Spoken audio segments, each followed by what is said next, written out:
the year being 2025. The speaker is already in the house. Allow me to hand over for this live broadcast. Enjoy your viewing. Na tuombe. Mwenyezi Mungu, tutakusihi tutazame kwa neema nyingi na baraka sisi watumishi wako ambao mmeridhika kutuita kwa nyadhifa za uongozi katika jambo hili yetu. Tutakuomba utuwajalie tuyatende na kufikia mambo yote yatakayofikishwa mbele yetu kwa njia ya haki na uaminifu, ili kustawisha amani, ufanisi na heri ya nchi yetu na wale ambao haja zao umezikabidhi mikononi mwetu. Amen.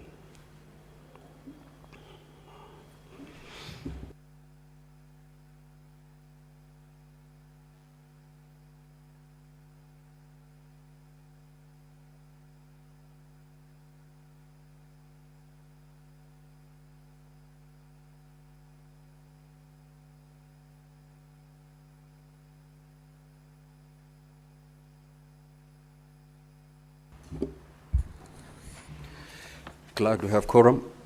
Sergeant at Arms, kindly ring the quorum bell for 10 minutes.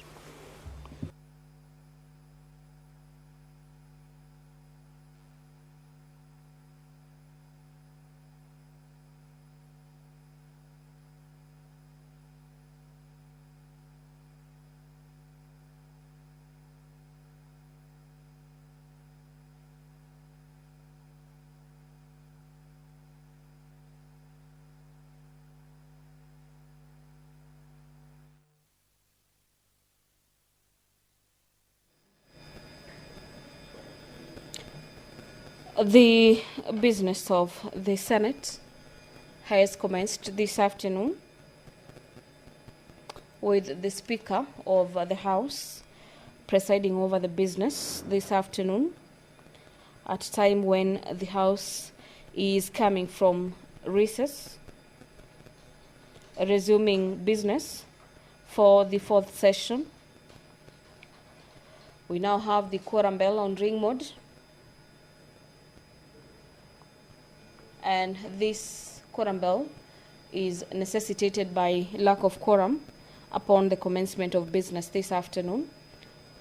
As we await for that quorum to be attained, the Seeds and Plant Varieties Amendment Bill, Senate Bills number 4 of the year 2025, is currently at the second reading. The Wildlife Conservation and Management Amendment Bill, Senate Bills number 46 of the year 2023, by Senator Jones Maruma, is also lined up for debate.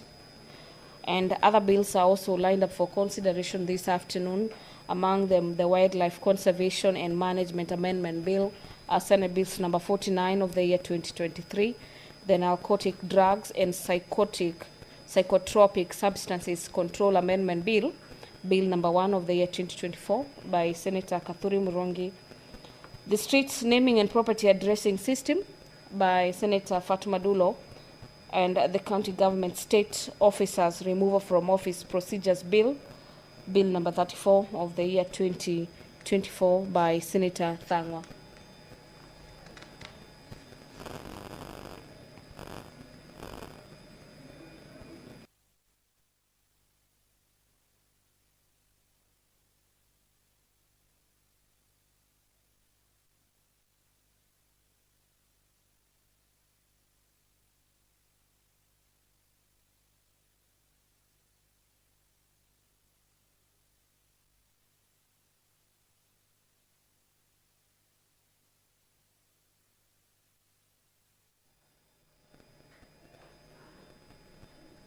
On Standing Orders 52, subsection 1,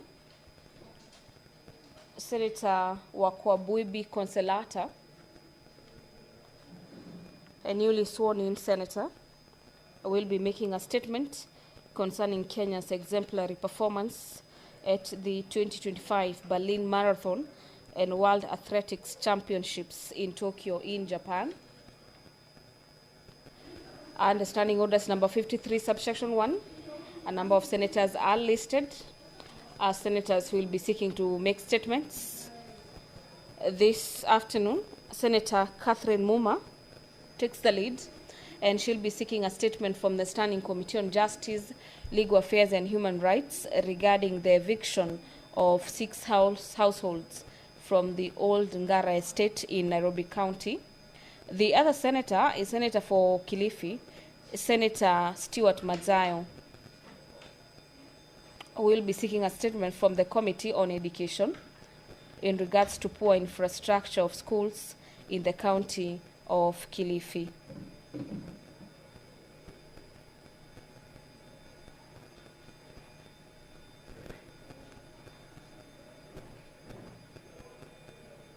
Senator for Machakos, Senator Kavindu Agnes, will be seeking a statement from the Standing Committee on Roads, Transportation and Housing regarding the interventions aimed at protecting road infrastructure within Syokimau area in Machakos County.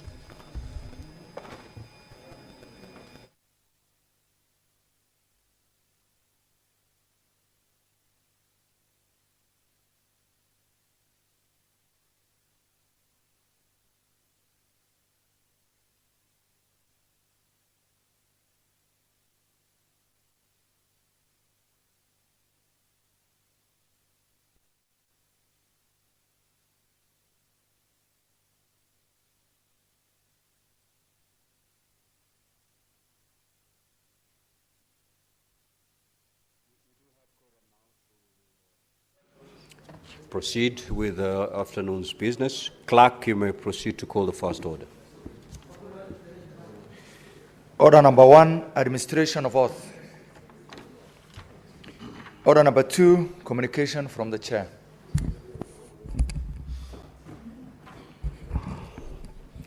Now, Honorable Senators, I take this opportunity to welcome you back from the recess.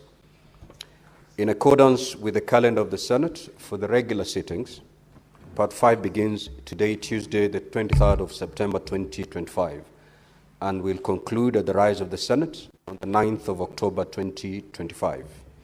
Now, Honorable Senators, the past recess saw the Senate participate in the biannual devolution conference, which took place from the 12th to the 15th of August 2025 in Homa Bay County. The devolution conference brought together local and international delegates to learn and share best practices on the pertinent issues affecting the devolved system of government in Kenya.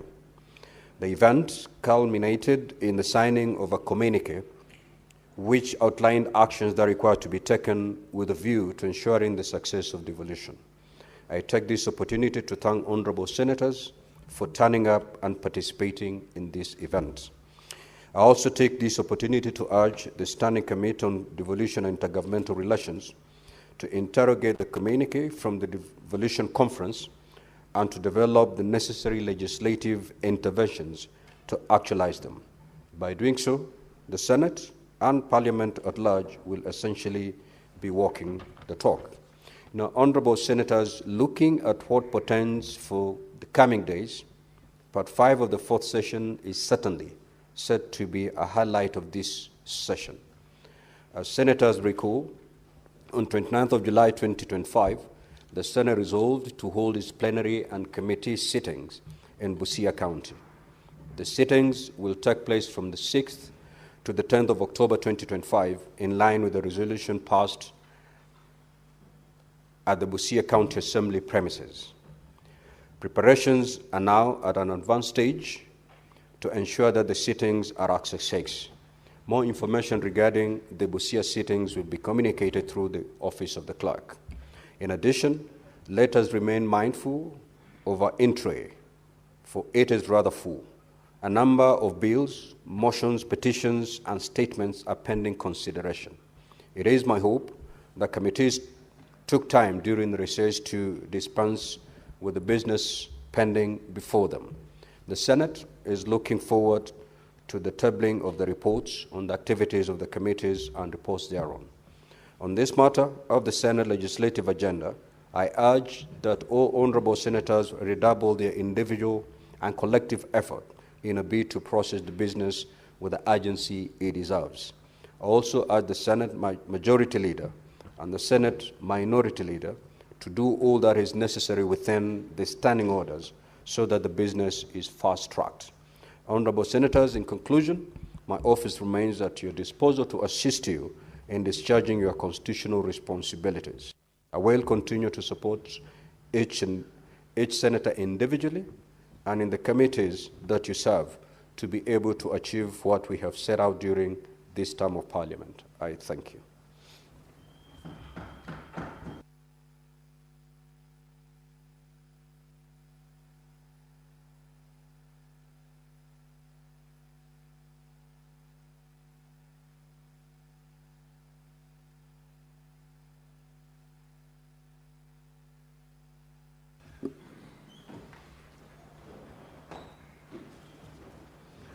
Now, honorable senators, I would like to acknowledge the presence in the Speaker's Gallery this afternoon, a visiting delegation of 4 officers from the Committee Reporting Office, CRO, or the Parliament of Ghana.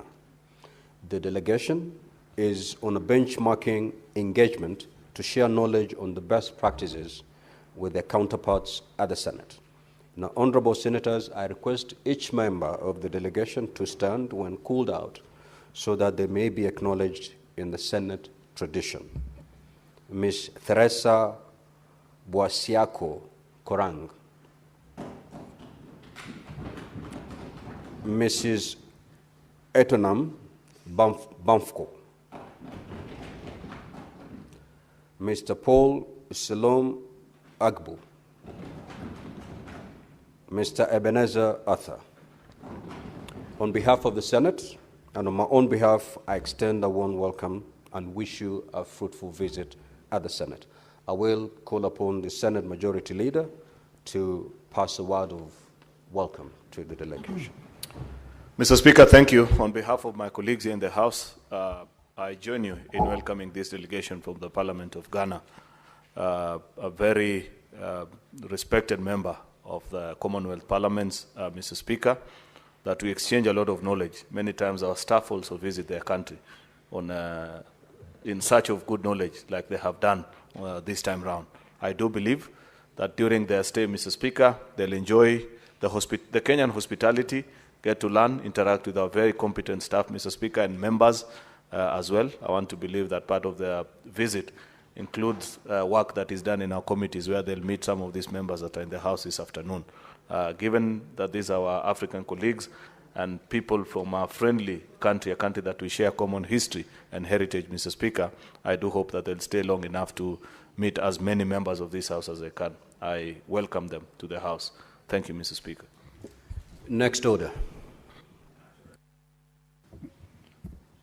Order number 3, messages.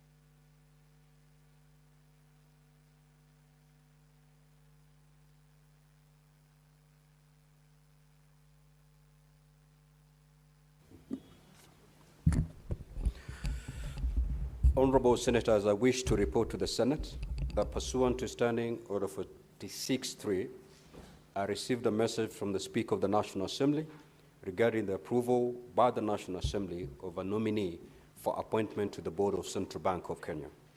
The message, dated Wednesday, 20th of August 2025, was received in the office of the Clerk of the Senate on Monday, 25th of August 2025, while the Senate was on recess. It was subsequently transmitted to every senator in accordance with Standing Order 46.5. Now, pursuant to the said standing order, I now report the message. Pursuant to the provisions of Standing Order 41.1 of the National Assembly Standing Orders, I hereby convey the following message from the National Assembly. Whereas in exercise of the powers conferred by the provisions of Section 11.2 of the Central Bank of Kenya Act, Cap 491, His Excellency the President nominated Mr. Pius Angasa for appointment as a member of the Board of Directors of Central Bank of Kenya and sought parliamentary approval of the nominee. And whereas on the 7th of August 2025, the Senate considered the report of the Joint Committee of the National Assembly Departmental Committee on Finance and National Planning and the Senate Standing Committee on Finance and Budget on the approval hearing of a nominee for appointment as a board member of the Central Bank of Kenya, and by resolution approved the appointment of Mr. Pius Angasa as a member of the Board of Central Bank of Kenya. Further, whereas by resolution passed on 12 August 2025, the National Assembly also considered the joint report and approved the appointment of Mr. Pius Angasa as a member of the Board of Central Bank of Kenya. Now, therefore, in accordance to the provisions of Standing Order 41.1 of the National Assembly Standing Orders, I hereby convey the said decision, the decision of the National Assembly to the Senate, and further notify that I have since transmitted the bicameral decision of the House to the appointing authority. Honorable Senators, I also wish to report to the Senate that pursuant to Standing Order 46.3, I received a message from the Speaker of the National Assembly regarding the approval by the National Assembly of the Senate Amendment to the Land Amendment Bill, National Assembly Bills number 40 of 2022. The message, dated Thursday, 14th of August 2025, was received in the office of the Clerk of the Senate on Monday, 25th August 2025, while the Senate was on recess. It was subsequently transmitted to every senator in accordance with Standing Order 46.5. Pursuant to the said Standing Order, I now report the message. Pursuant to the provisions of Standing Order 41.1 and 148 of the National Assembly Standing Orders, I hereby convey the following message from the National Assembly. Whereas on Wednesday, 20th of March 2024, the National Assembly passed the Land Amendment Bill, National Assembly Bills number 40 of 2022, with amendments, and thereafter referred the bill to the Senate for consideration in accordance with the provisions of Article 110(4) of the Constitution. And whereas on Tuesday, 15th of August 2025, the Senate considered and passed the said bill with an amendment and referred it back to the National Assembly for reconsideration in accordance with the provisions of Article 112(1)(b) of the Constitution. Further, whereas on Thursday, 14th of August 2025, the National Assembly considered and passed the Senate amendment to the said bill in the form passed by the Senate, now therefore, in accordance with the provisions of Article 112(2)(a) of the Constitution and Standing Orders 41.1 and 148 of the National Assembly Standing Orders, I hereby convey the said decision of the National Assembly to the Senate. Now, Honorable Senators, the Speaker of the National Assembly, pursuant to the provisions of Article 112(2)(a) of the Constitution, is processing the bill for assent by His Excellency the President. Further, I wish to report to the Senate that I have, pursuant to Standing Order 46.3 and 46.5 of the Senate, received the following message from the Speaker of the National Assembly regarding the decision of the National Assembly on the Senate amendments to the National Disaster Risk Management Bill, National Assembly Bills number 24 of 2023. The message, dated Tuesday, 26th of August 2025, was received in the office of the Clerk of the Senate on Wednesday, 27th of August 2025, while the Senate was on recess. It was subsequently transmitted to every senator in accordance with Standing Order 46.5 via letter dated the 29th of August 2025. Now, pursuant to Standing Order 46.4, I now report the message. Pursuant to the provisions of Standing Order 41.1 and 148(b) of the National Assembly Standing Orders, I hereby convey the following message from the National Assembly. Whereas on Tuesday, 4th of June 2024, the National Assembly passed the National Disaster Risk Management Bill, National Assembly Bills number 24 of 2023, and thereafter referred the bill to the Senate for consideration in accordance with Article 110(4) of the Constitution. And whereas on Tuesday, 15th of April 2025, the Senate considered and passed the said bill with amendments and referred it back to the National Assembly in accordance with the provisions of Article 112(1)(b) of the Constitution. Further, whereas on Thursday, 24th of July 2025, the National Assembly negatived the motion on the consideration of the Senate amendments to the National Disaster Risk Management Bill, National Assembly Bills number 24 of 2023, thereby remitting it to a mediation committee in accordance with the provisions of Article 112(2)(b) of the Constitution. Now, therefore, in accordance with the provisions of Article 112 of the Constitution and Standing Orders 41.1 and 148B of the National Assembly Standing Orders, I hereby convey the decision of the National Assembly to the Senate and seek the appointment of 9 senators to a mediation committee to consider the bill in accordance with Article 113 of the Constitution. Now, honorable senators, consequent to the said decision, the Speaker of the National Assembly appointed the following members of the National Assembly to the mediation committee to consider the bill in accordance with Article 113 of the Constitution. The Honorable Peter Lochakapong, the Honorable Mary Emase, the Honorable Pamela Njoki, the Honorable Majimbo Kalasinga, the Honorable Kenneth Kazungu, the Honorable Umul Kher Kasim, the Honorable Anthony Aluoch, the Honorable Catherine Omayo, and the Honorable Joyce Bensouda.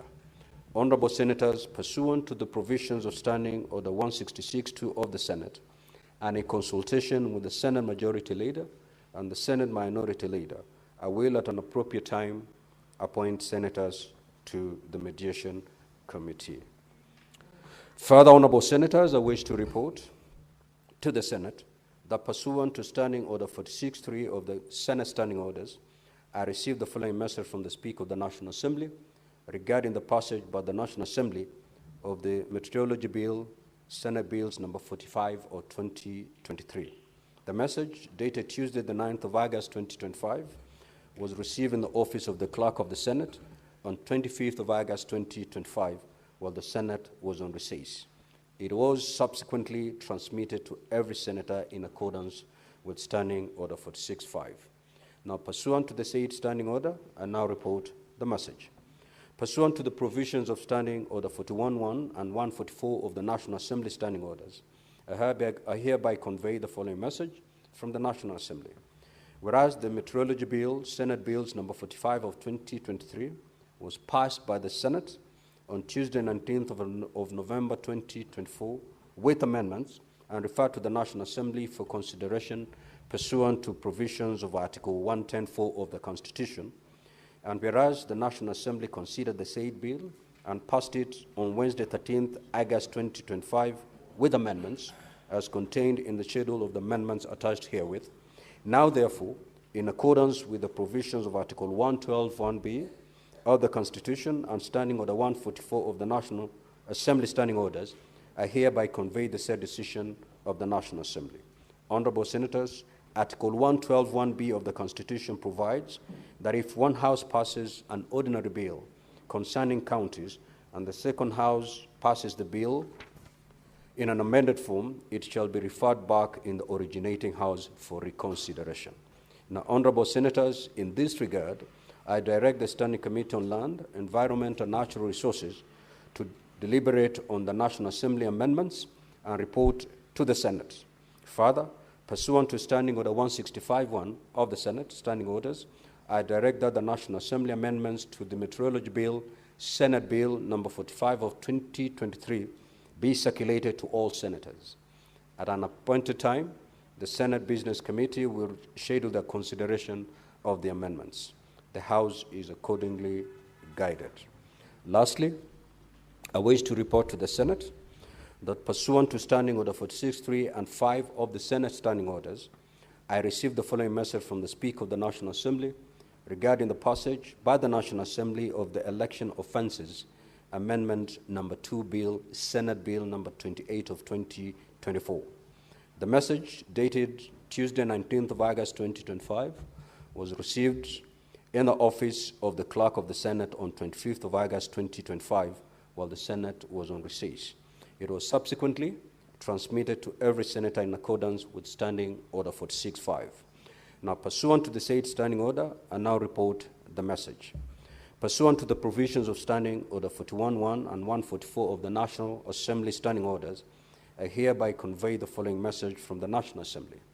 Whereas the Election Offences Amendment number 2 Bill, Senate Bills number 28 of 2024, was passed by the Senate on Tuesday, 19th of November 2024, and thereafter referred to the National Assembly for consideration pursuant to the provisions of Article 110.4 of the Constitution, And whereas the National Assembly considered the said bill and passed it with amendments on Thursday, 14th of August 2025, as contained in the schedule of amendments attached herewith.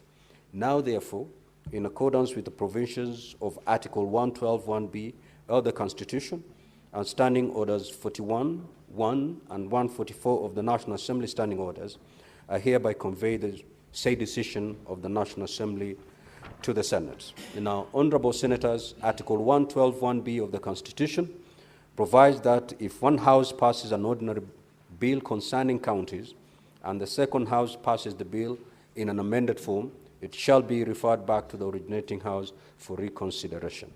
Honorable Senators, in this regard, I direct the Standing Committee on Justice, Legal Affairs and Human Rights to deliberate on the National Assembly amendments and report to the Senate.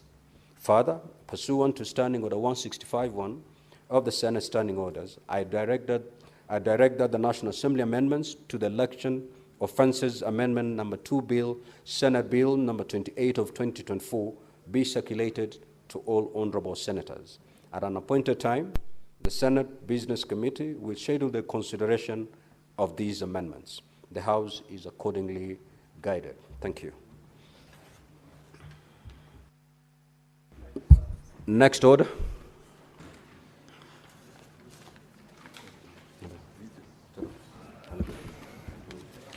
Order number 4, petitions.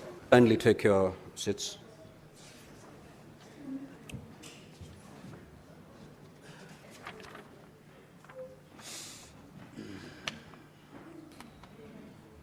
Senator Ledama and Minority Leader, kindly take your seats.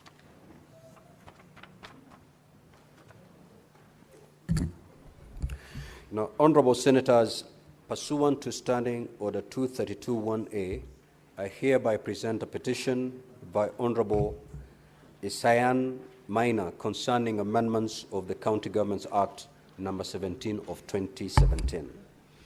As you are aware, Article 37 and 119(1) of the Constitution provide that every person has the right, peacefully and unarmed, to assemble, to demonstrate, to picket, and to present petitions to public authorities, and further, that every person has the right to petition Parliament to consider any matter within the authority, including to enact, amend, or repeal any legislation.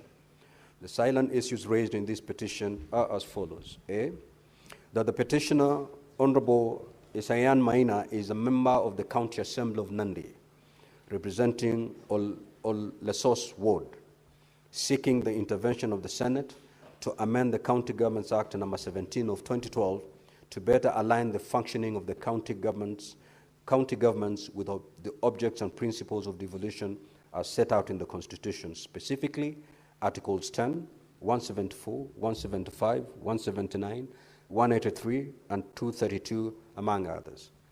Thus, Section 32E of the County Governments Act number 17 of 2012 empowers the governor to constitute a county executive committee portfolio structure, while Section 46 of the County Governments Act number 17 of 2012 grants the county executive committee CEC authority to determine the organization of the county and its departments.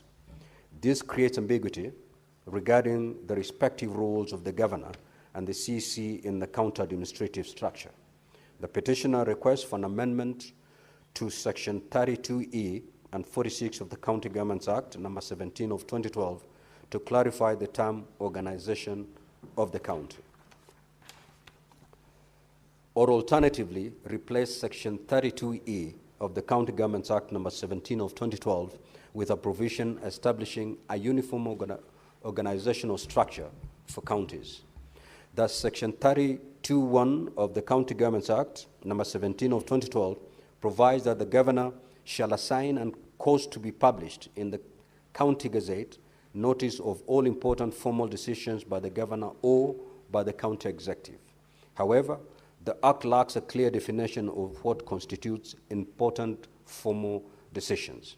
The petitioner requests for an amendment to Section 32(1) to include a definition for important formal decisions, set timelines for gazettement, require immutable timestamps, include county expenditure and electronic funds transfer EFT reports as formal decisions and provides sanction for non-compliance.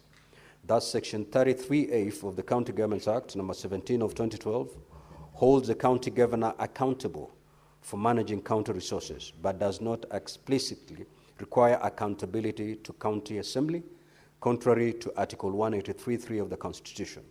The petitioner requests for an amendment to Section 33A of the County Governments Act, number 17 of 2012, to establish a clear accountability mechanisms requiring the governor to be accountable to the county assembly. That pursuant to Section 31A of the County Governments Act, number 17 of 2012, a governor can dismiss CEC members without checks, undermining collective executive responsibility. The petitioner requests for an amendment to the section to require consultation and concurrence for at least 50% of the county assembly present and voting before dismissal of a CC member. That pursuant to Section 32.3 of the County Governments Act, number 17 of 2012, the governor may assign the deputy governor executive portfolios. This risks reducing the deputy governor to an ordinary CC member. The petitioner requests that Section 32.3 of the County Governments Act, number 17 of 2012, be amended to expressly exempt the DG from approval and removal processes intended for CC members. That the appointment process for CEC members, as envisioned under Section 35 of the County Governments Act, lacks transparency and consistency in the sourcing, shortlisting, and nomination process. The petitioner requests for an amendment to Section 35 of the Act to include a clear, merit-based process for sourcing, shortlisting, nomination, and appointment of CC members. Section 45 lacks clarity on the qualifications for county chief officers and does not provide for the reassignment and removal procedures. The petitioner therefore requests for an amendment indicating the specification of required competencies and a well-defined removal framework. Thus, Section 58 and 58A of the County Governments Act are vague regarding timelines for filling vacancies in the County Public Service Board, minimum quorum for legal operation, and the representation of minorities and marginalized groups. The petitioner therefore requests amendments to impose a 14-day deadline for filling vacancies, require a minimum of 3 members for board's operations, and ensure inclusive representation. Additionally, governors often make acting appointments without county assembly approval, contrary to Article 259(11) of the Constitution. The petitioner therefore requests the introduction of a new section mandating compliance with approval procedures and that violation thereof be grounds for removal of a governor. There lack clear leave procedures for governors, deputy governors, and CC members.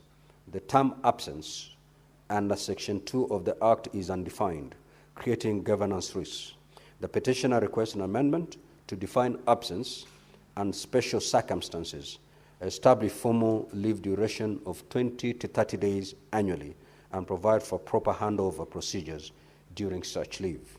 Consequently, the petitioner prays that the Senate intervenes by way of amending the County Governments Act, number 17 of 2012, in line with the proposals stated above. Honorable Senators, pursuant to Standing Order 238-1, I commit the petition to the Standing Committee on Justice, Legal Affairs, and Human Rights for consideration. Now, in terms of Standing Order 238-2A, the committee is required in not more than 60 calendar days from time of reading the prayer to table its report in the Senate for consideration. I thank you. Next order.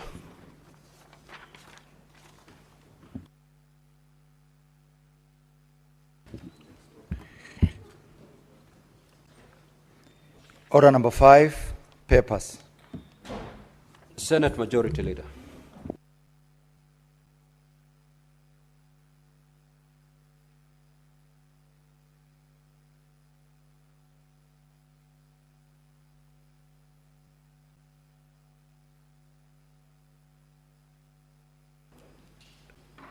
I beg to lay the following papers on the table of this Senate today, the 23rd of September, 2025. 1, Mr. Speaker, the county government's equitable share cash disbursement schedule for financial year 2025-26. 2, report of the National Treasury and Economic Planning on the Credit Guarantee Scheme Micro, Small and Medium Enterprises annual performance for the period 1st July to 24th and 30th June 2025. 3, report of the Auditor General on the consolidated special audit on payroll management for the 47 county executives. 4, report of the Controller of Budget on the national government's budget implementation review for the first 9 months of the financial year 2024-2025.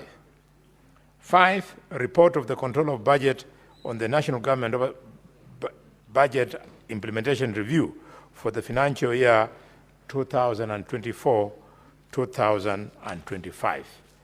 I thank you, Mr. Speaker. Senator Hezena.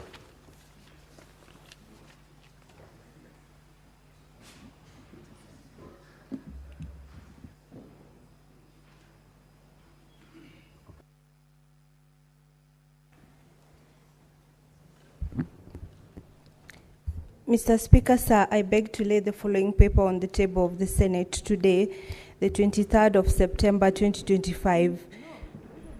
Report of the consultative meeting of the Executive Committee of the Forum of Parliaments of the Member States of the International Conference on the Great Lakes Region, FPICGLR, held in Kinshasa, Democratic Republic of Congo from the 22nd to 24th of January 2025, laid on the table of the Senate on Tuesday, 23rd September 2025. Senator Hezena Lemaletian. Thank you. Senator Lominan, take your seat.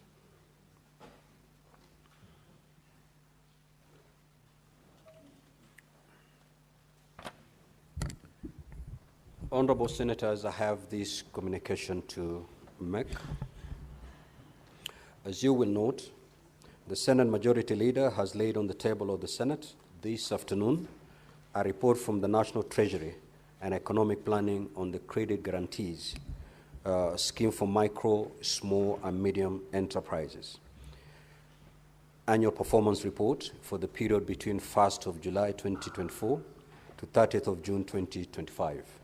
The report contains credit guarantees issued to MSMEs for the stated period. Now, Section 59A of the Public Finance Management Act states as follows, that the Cabinet Secretary shall prepare a statement of the credit guarantees guaranteed under Section 58(5) and a summary thereon in such detail as the Cabinet Secretary may determine. The Cabinet Secretary shall, at least once in every year, submit to Parliament the summary prepared under subsection 1 together with a report of the following. A, the total value of credit guarantees given during the period, the total value of credit guarantees liquidated during the period, the total value of outstanding credit guarantees on the date of the report, the risk assessment of the credit guarantees or classes of guarantees, information on the total value of credit guarantees, disaggregated into the number of enterprises owned by women, youth, and persons with disabilities which have been guaranteed, information on the total value of credit guarantees, disaggregated into the number of micro, small, and medium enterprises guaranteed by the respective regions, and any other relevant information prescribed by regulations for the purpose of this section. Now, Honorable Senators, given the significance of the credit guarantee scheme for micro, small, and medium enterprises in promoting access to affordable financing for entrepreneurs, I hereby commit the report by the National Treasury and Economic Planning Annual Performance Report for the period between 1st of July 2024 to 30th June 2025 to the Standing Committee on Finance and budget for consideration. I thank you. Next order. Order number 6, notices of motion. Senator Hazana.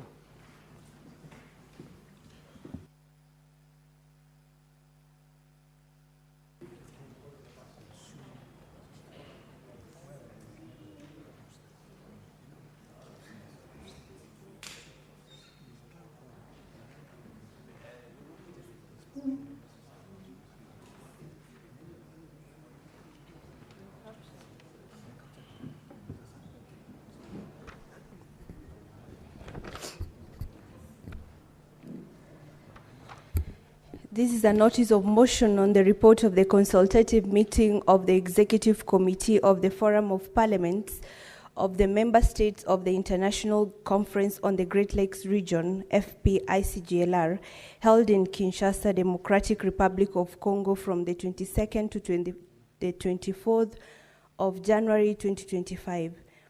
Mr. Speaker, sir, I beg to give notice of the following motion, that the Senate notes the report of the consultative meeting of the Executive Committee of the Forum of Parliaments of the Member States of the International Conference on the Great Lakes Region, FPICGLR, held in Kinshasa, Democratic Republic of Congo, from the 22nd to the 24th of January 2025, laid on the table of the Senate on Tuesday, 23rd September 2025. Senator Ezena Lemaletian. Thank you. Now, the notice of motion by Senator Veronica Maina is deferred. Next order.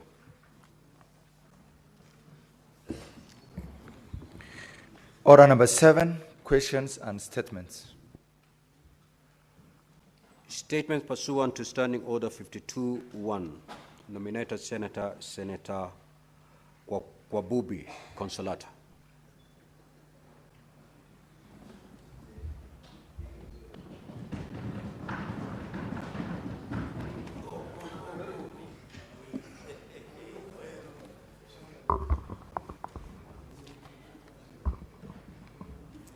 Mr. Speaker, sir, I rise pursuant to Standing Order 52-1 to make a statement on a matter of national pride and general topical concern, namely Kenya's extraordinary achievements at two of the most prestigious international sporting events, the 2025 Berlin Marathon and the 28th edition of the World Athletics Championships held in Tokyo, Japan. Mr. Speaker, sir, on Sunday, 21st September 2025, Kenya stamped its authority on the global athletics stage with a historic double victory at the Berlin Marathon. Sebastian Sawe, aged 30, delivered a commanding solo run, crossing the finish line in a phenomenal time of 2 hours, 2 minutes, 16 seconds, his third consecutive marathon win after triumphs in Valencia and London. Though he narrowly missed the world record, his performance was the fastest marathon time recorded globally this year. Equally inspiring was Rosemary Wanjiru's performance in the women's elite race. She broke away from a formidable Ethiopian contingent with 15 kilometers to go and held on with sheer grit to win in 2 hours, 21 minutes, 5 seconds, just 3 seconds ahead of Dera Dida. Her unfortunate collapse at the finish line and absence from the victory ceremony due to the fact that she was receiving medical attention underscores the physical and emotional toll of such elite competitions and the courage it takes to triumph. Mr. Speaker, sir, on the same day, the World Athletics Championships concluded in Tokyo, marking its 28th edition at the Japan National Stadium. Kenya emerged as a global powerhouse, finishing second overall in the medal standings with 7 golds, 2 silvers, and 2 bronzes. Our athletes demonstrated not elite elite performance, but also the indomitable Kenyan spirit. Mr. Speaker, allow me to highlight our 7 golden victories. Number 1, Beatrice Chebet claimed a historic double winning gold in both the 10,000 meters and 5,000 meters, showcasing unmatched endurance and tactical brilliance. Number 2, Faith Kipyegon, our middle distance queen, secured gold in the 1,500 meters, adding to her growing legacy as one of the greatest of all time. Number 3, Lilian Odira stunned the world with her gold in the 800 meters, clocking a championship record of 1 hour, 54 minutes, 62 seconds in one of the deepest fields in history. Number 4, Faith Cherotich triumphed in the 3,000 meters steeplechase, continuing Kenya's dominance in the event with a commanding run. Number 5, Peres Jepchirchir won the women's marathon, outpacing Ethiopia's Tigist Asefa in a dramatic finish. Number 6, Emmanuel Wanyonyi delivered Kenya's only men's gold in Tokyo, winning the 800 meters in a championship record time of 1 hour, 41 minutes, 86 seconds, a performance hailed as one of the fastest in history. Mr. Speaker, sir, these victories are not merely athletic milestones, they are national triumphs. They reflect the resilience, discipline, and excellence that define the Kenyan spirit. Our athletes continue to be our greatest ambassadors, lifting our flag high and inspiring generations across the globe. On my behalf and the Senate and the people of Kenya, I extend heartfelt congratulations to Sebastian Sawe, Rosemary Wanjiru, Beatrice Chebet, Faith Kipyegon, Lilian Odira, Faith Cherotich, Peres Jepchirchir, Emmanuel Wanyonyi, and all our champions. I also urge the Ministry of Sports, Culture, and Heritage to ensure that our athletes receive the recognition, support, and welfare they deserve, both during their active careers and in retirement. Mr. Speaker, sir, as I deliver my maiden statement in the Senate today, I do so with humility, a deep sense of responsibility, and a firm commitment to serve the people of Kenya with integrity, diligence, and unwavering patriotism. I reaffirm my commitment as a newly nominated senator to champion the interests of our sportsmen and women.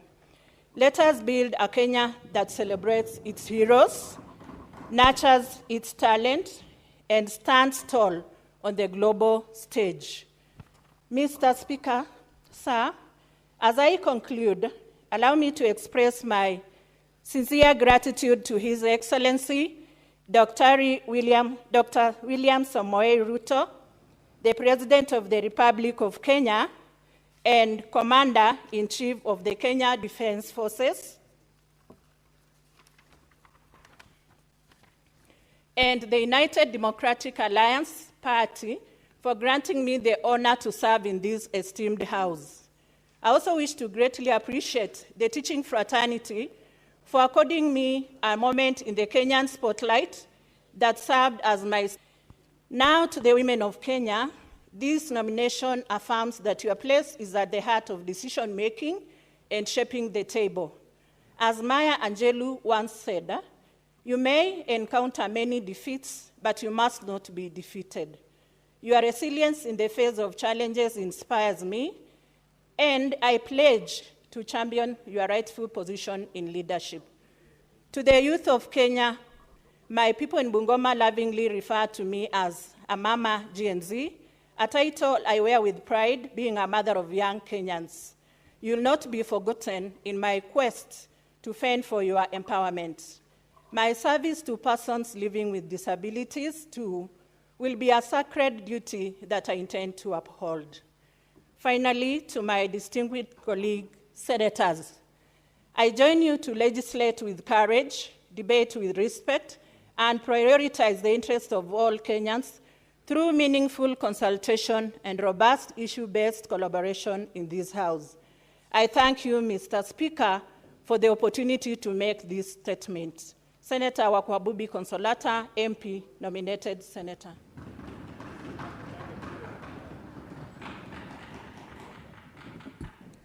Statements pursuant to Standing Order 53-1.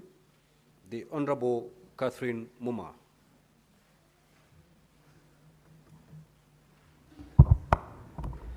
Mr. Speaker, I have got the permission of the Honorable Senator Catherine Muma to read the statement on her behalf. Senator Wakili. Yes, Mr. Speaker. I need evidence in that regard. There is a letter already delivered to the table there. Okay, you may proceed. Thank you, Mr. Speaker. I hope I'm now formally allowed to do that I was allocated to do. Request for a statement on the evictions of tenants in Old Ngara Estate in Nairobi City County. Mr. Speaker, sir, I rise pursuant to Standing Order 53-1 to seek a statement from the Standing Committee on Justice, Legal Affairs and Human Rights on a matter of nationwide concern regarding the eviction of 6 households from Old Ngara Estate in Nairobi City County on 14th of May 2025. Mr. Speaker, sir, on 14th May 2025, 6 households were forcibly evicted from the Old Ngara Estate on the grounds of rent arrears. However, the arrears in question fall within a period during which a rent waiver had been issued by the then Governor of Nairobi City County, Honorable Mike Sonko, in response to the COVID-19 pandemic. In the statement, Mr. Speaker, the committee should address the following. 1, the legal basis and procedural compliance of the evictions and whether due process was followed, including the issuance of eviction notices and the existence of any court orders authorizing the evictions. 2, names of the affected tenants and a verification of whether the claim of non-payment of rent is valid, considering that the arrears in question relates to a period covered by the COVID-19 rent waiver declared by the former governor. 3, whether there are plans to compensate the affected households for losses suffered during the eviction. 4, the measures in place to protect tenants from unlawful evictions, particularly in middle-income estates where such incidents appear to be increasingly common. And lastly, Mr. Speaker, the steps being taken to safeguard the rights of the affected families, including any legal mechanisms to reinstate them to their homes pending the conclusion of any legal or administrative process.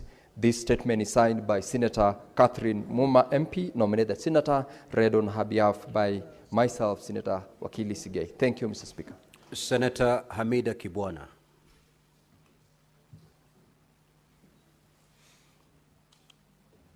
That statement is dropped. Senator Stewart Mazayo.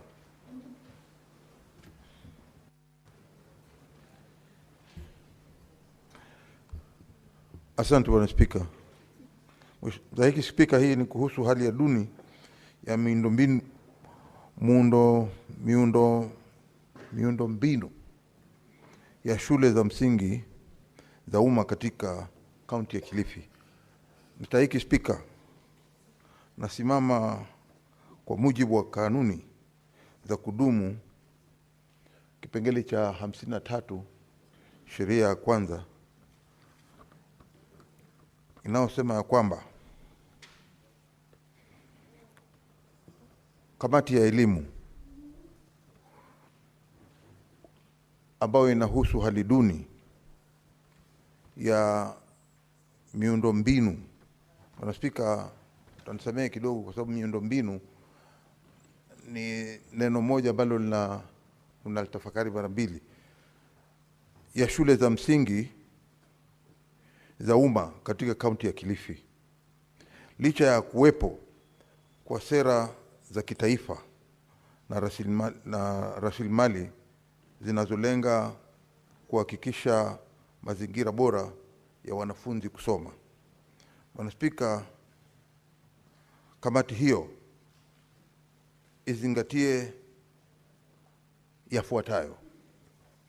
Ya kwanza, sababu zilizopelekea serikali kukosa kuupa kipaumbele ukarabati wa shule za msingi ambao ziko katika hali duni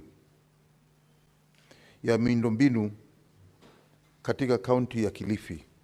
Licha ya hali hii kuripotiwa.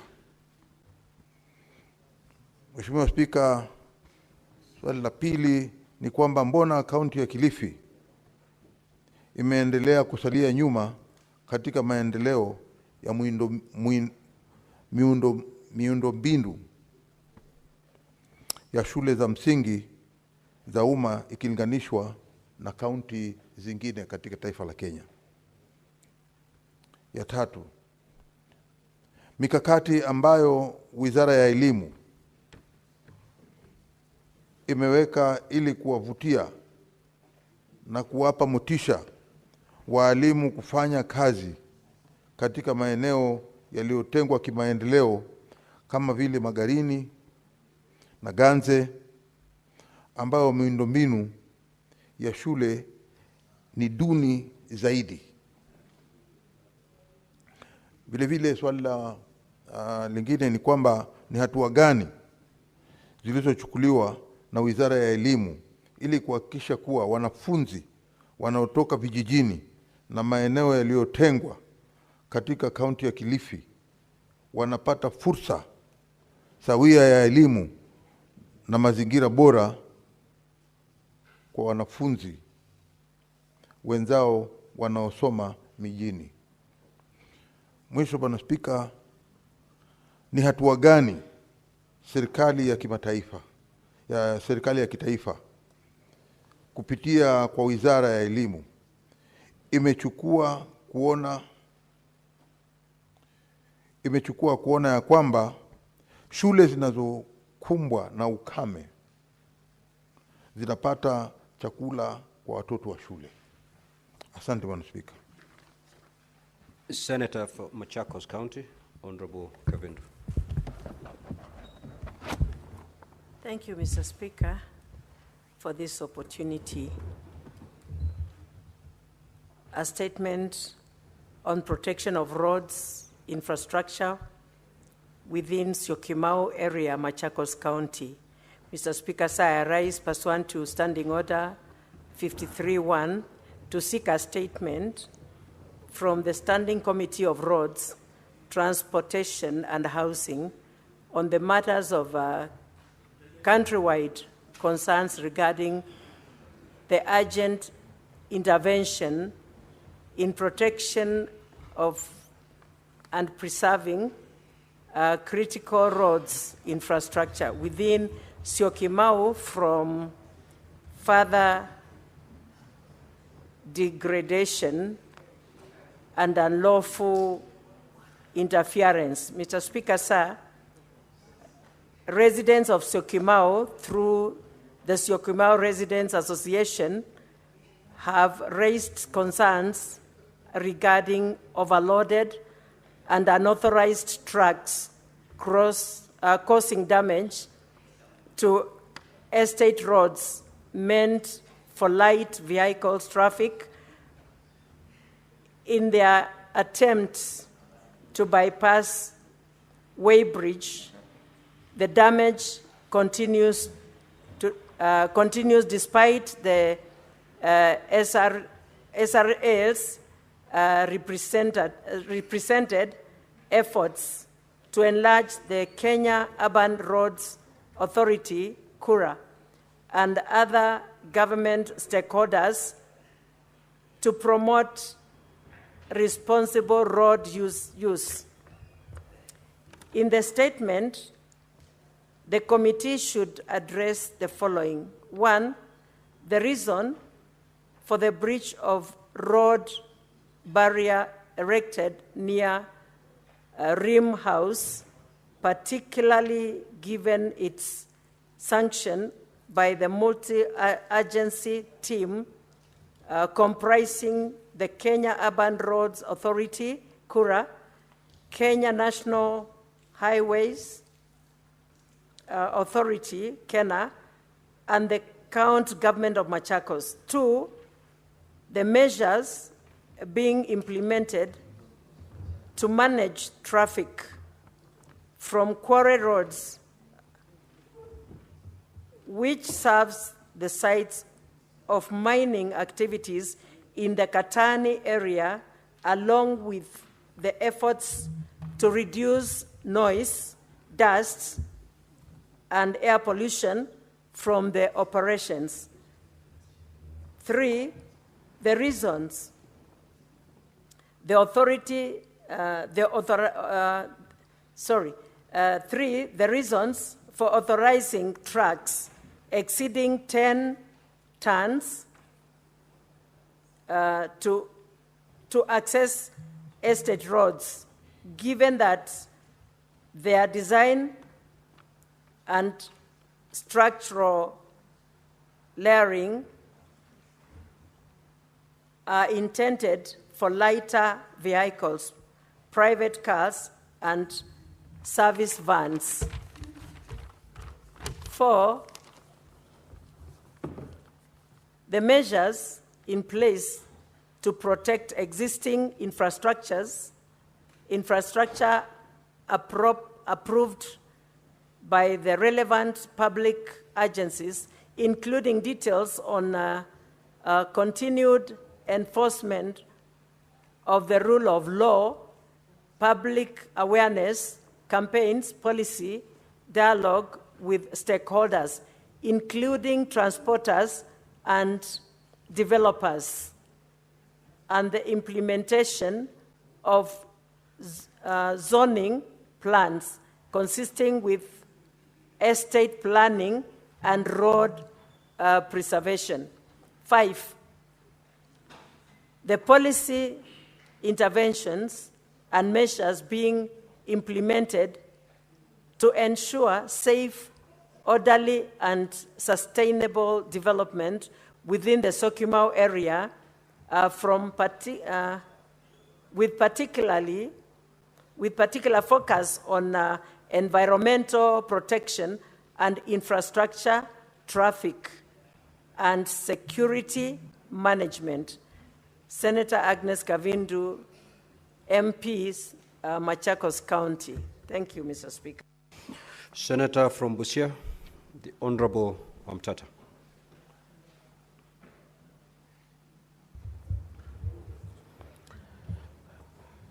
Mr. Speaker, sir, I have 3 statements and I request that I read all of them at a go. You may proceed. Thank you. My first statement is on the Kenya shillings 14.5 billion currency printing tender by the Central Bank of Kenya. Mr. Speaker, sir, I rise pursuant to Standing Order 53-1 to seek a statement from the Standing Committee on Finance and Budget on a matter of national concern regarding the award of a Kenya shillings 14.5 billion tender by the Central Bank of Kenya, CBK, to the German firm GISEC Davient for printing Kenya's new generation currency. Mr. Speaker, sir, the 2024 Auditor General's report flagged irregularities, including failure to appoint a special procurement committee, lack of oversight by the Public Procurement Regulatory Authority, PPRA, and absence of supplier vetting or market assessment.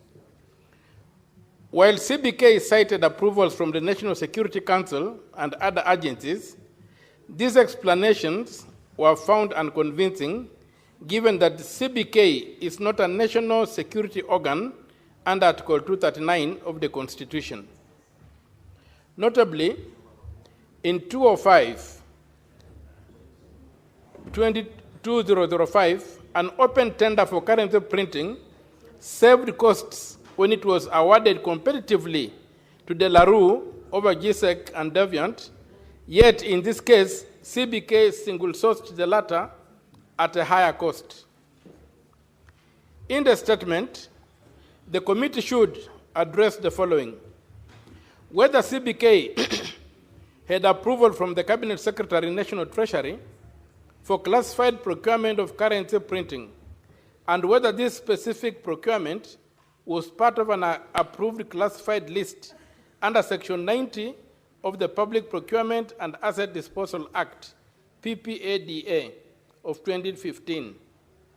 2, whether CBK complied with Regulation 84 of the Public Procurement Regulations 2020, including submission of the justification of the use of classified procurement, itemized lists and estimated costs, and selected procurement methods, and whether a special procurement committee was duly appointed. Whether CBK's accounting officer submitted the required procurement report to the Cabinet Secretary, National Treasury, and the Public Procurement Regulatory Authority as mandated under Regulation 84(11), and whether the selection criteria for the supplier was documented and justified. 4, whether the procurement method used violated Section 90(8) of the Public Procurement and Asset Disposal Act by improperly classifying the tender and by passing open competition without valid grounds of urgency or national security. 5, analysis of the 2005 and the 2025 currency printing tenders in terms of value for money, transparency, and competitiveness, including a breakdown of the 2025 contract value and how it compares to past pricing. 6, appropriate actions to ensure accountability, prevent future misuse of classified procurement procedures, and safeguard the integrity of Kenya's procurement framework, especially where large public resources are involved. Senator Andrew Omtata, MP, Senator from Busia. The second statement is on the delayed upgrading to pavement standard and performance-based maintenance of the 3-kilometer Benga Koboit Papa Primary School Road in Teso Central Sub-County, Busia County. Mr. Speaker, sir, I rise pursuant to Standing Order 53, Clause 1, to seek a statement from the Standing Committee on Roads, Transportation and Housing on a matter of county-wide concern regarding the upgrading of the 3-kilometer Benga Akobwait Papa Primary School Road in Teso Central Sub-County, Busia County. This road forms part of the larger 22-kilometer Mungati, Benga, Akobwait, Kwangamor, Kotur, Kapina, Kocholia corridor, classified as County Road F90291. The works were to include upgrading to bitumen standard, a 10-meter reinforced concrete bridge, installation of road furniture, and performance-based road maintenance brackets (PBRM) elements. Despite the Kenya shillings 150 million allocation by the Kenya Roads Board, KERA awarded the contract to Messrs. Swami Investments Limited for Kenya shillings 108.87 million. The project was due for completion in June 2023, but has stalled, with the contractor repeatedly abandoning the site and failing to deliver key components. A demolished bridge remains unreplaced, and a temporary wooden structure has collapsed several times, causing injuries and death. Completed sections are dangerously narrow, with environmental degradation from unclaimed borrow pits. Suppliers remain unpaid, and serious irregularities, including a Kenya shillings 41 million gap between allocation and contract sum, have been reported. In the statement, the committee should address the following. 1, the procurement process and whether due diligence was followed in the appointment and capacity evaluation of the contractor, including the validity of the performance guarantees. 2, the status and intended use of the unaccounted balance of Kenya shillings 41,128,799 shillings and 60 cents in relation to the budgeted allocation and the contract sum. 3, whether there has been value for money in the works completed thus far, considering the delays, poor quality, and safety concerns. 4, whether all local suppliers have been compensated and, where applicable, the payment of accrued interest due to delayed settlement. 5, completion plan, including a firm timeline for delivery of the pending works to ensure the community has a functional and safe road. 6, measures against all individuals or institutions whose negligence or misconduct has compromised the project, and appropriate compensation for the persons injured or killed due to the current unsafe state of the road. Senator Andrew Mtata, MP, Senator from Busia County. Statements pursuant to Standing Order 56. The last statement, I had 3. Oh, you still have one more. I have one more. You may proceed, Honorable Senator. Thank you, Mr. Speaker. The third statement is on the deplorable state of infrastructure, drainage, and sanitation in Nairobi City County. Mr. Speaker, sir, I rise pursuant to Standing Order 53, Clause 1, to seek a statement from the Standing Committee on Roads, Transportation, and Housing on a matter of county-wide concern regarding the deplorable state of infrastructure, drainage, and sanitation in the city of Nairobi. Mr. Speaker, sir, Nairobi as the administrative, political, and economic center of Kenya should reflect our national dignity and progress. Unfortunately, the current state of roads, stormwater drainage, waste disposal, and sanitation paint a grim picture of neglect and mismanagement. The city suffers from poor waste collection, blocked drains, frequent flooding, and open sewers, compromising public health, disrupting businesses, and damaging Kenya's image. This alarming situation has exposed residents, school-going children, and city visitors to daily risks, with increasing accidents, property losses, and health concerns. In the statement, the committee should address the following. The current conditions of Nairobi's sanitation, drainage, and sewage systems, including the reasons for their persistent failure, especially during the rainy season. The total amount allocated and spent from the financial year 2019-2020 to date on drainage works, waste management, and road maintenance in Nairobi's Central Business District and its environs.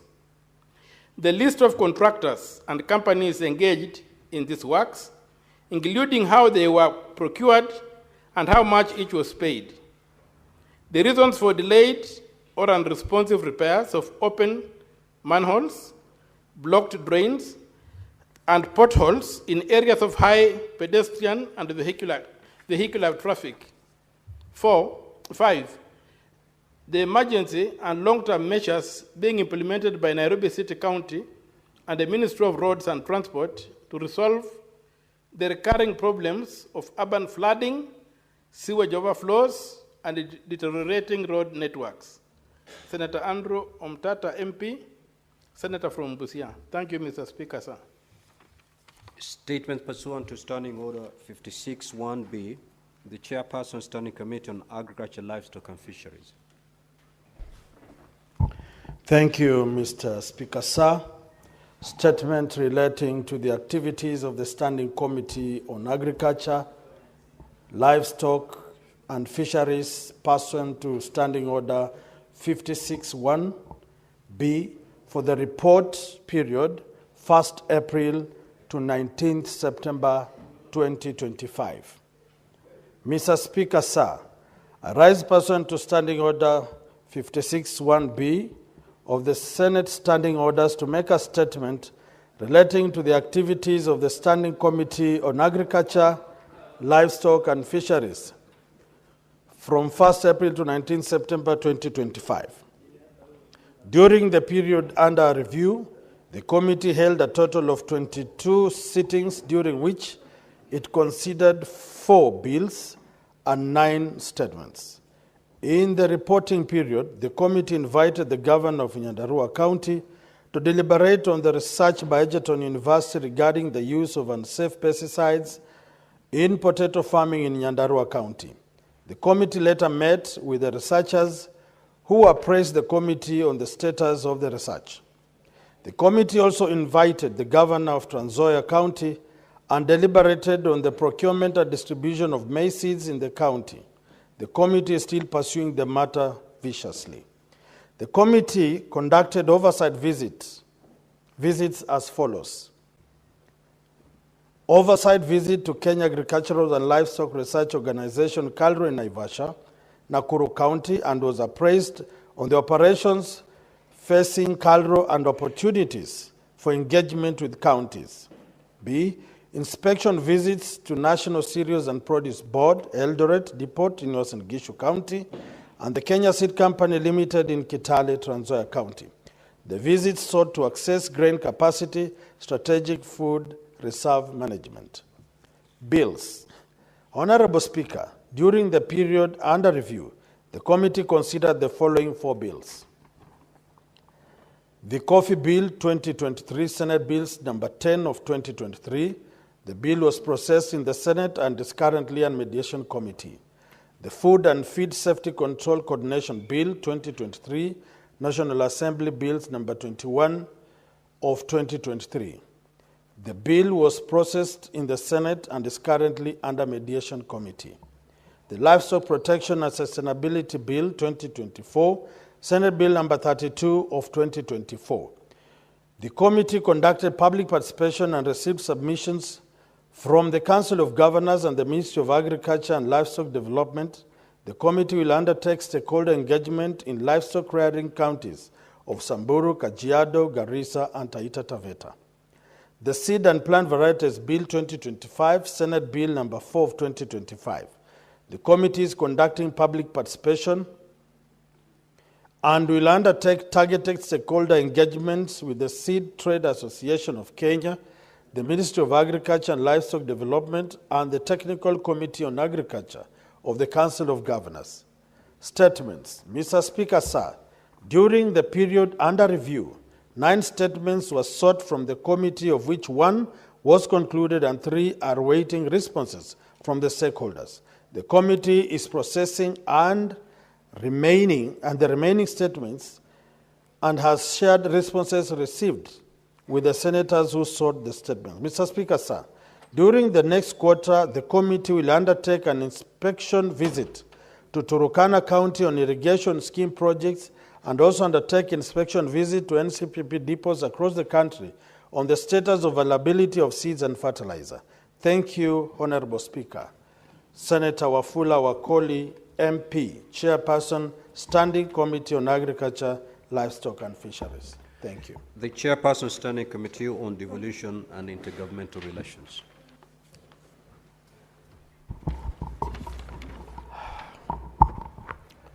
Thank you, Honorable Speaker. Honorable Speaker, I want to submit the activities of the Standing Committee on Devolution and Intergovernmental Relations. Honorable Speaker, I rise pursuant to Standing Order 561B to make a statement of the activities of the Standing Committee on Devolution and Intergovernmental Relations for the period commencing April to July 2025. Honorable Speaker, During the reporting period, the committee has carried out various activities pertaining to this mandate. In summary, the committee considered the following two bills, which is concluded and tabled in the respective reports in this House. One, the Office of the Attorney General Amendment Bill 2024, Senate Bill number 47 of 2024.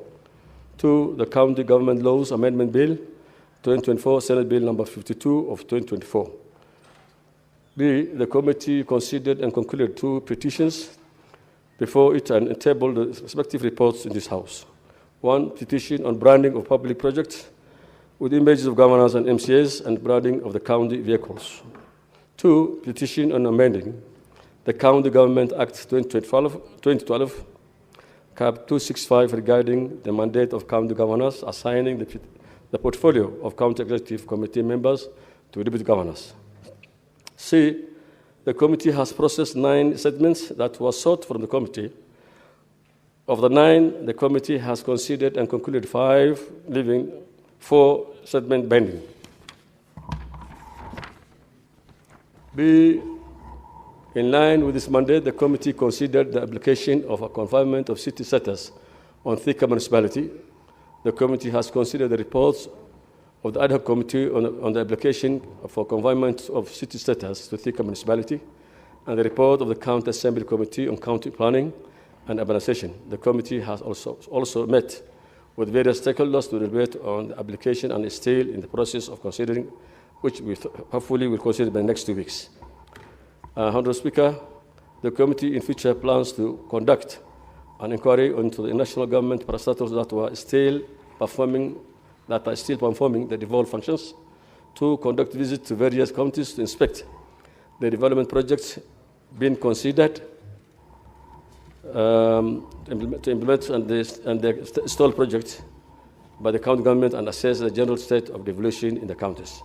Lastly, I want to thank the members and the committee for the good work they have done. Thank you so much, and I beg to table. Thank you, Mr. Speaker. The Chairperson, Standing Committee on Education.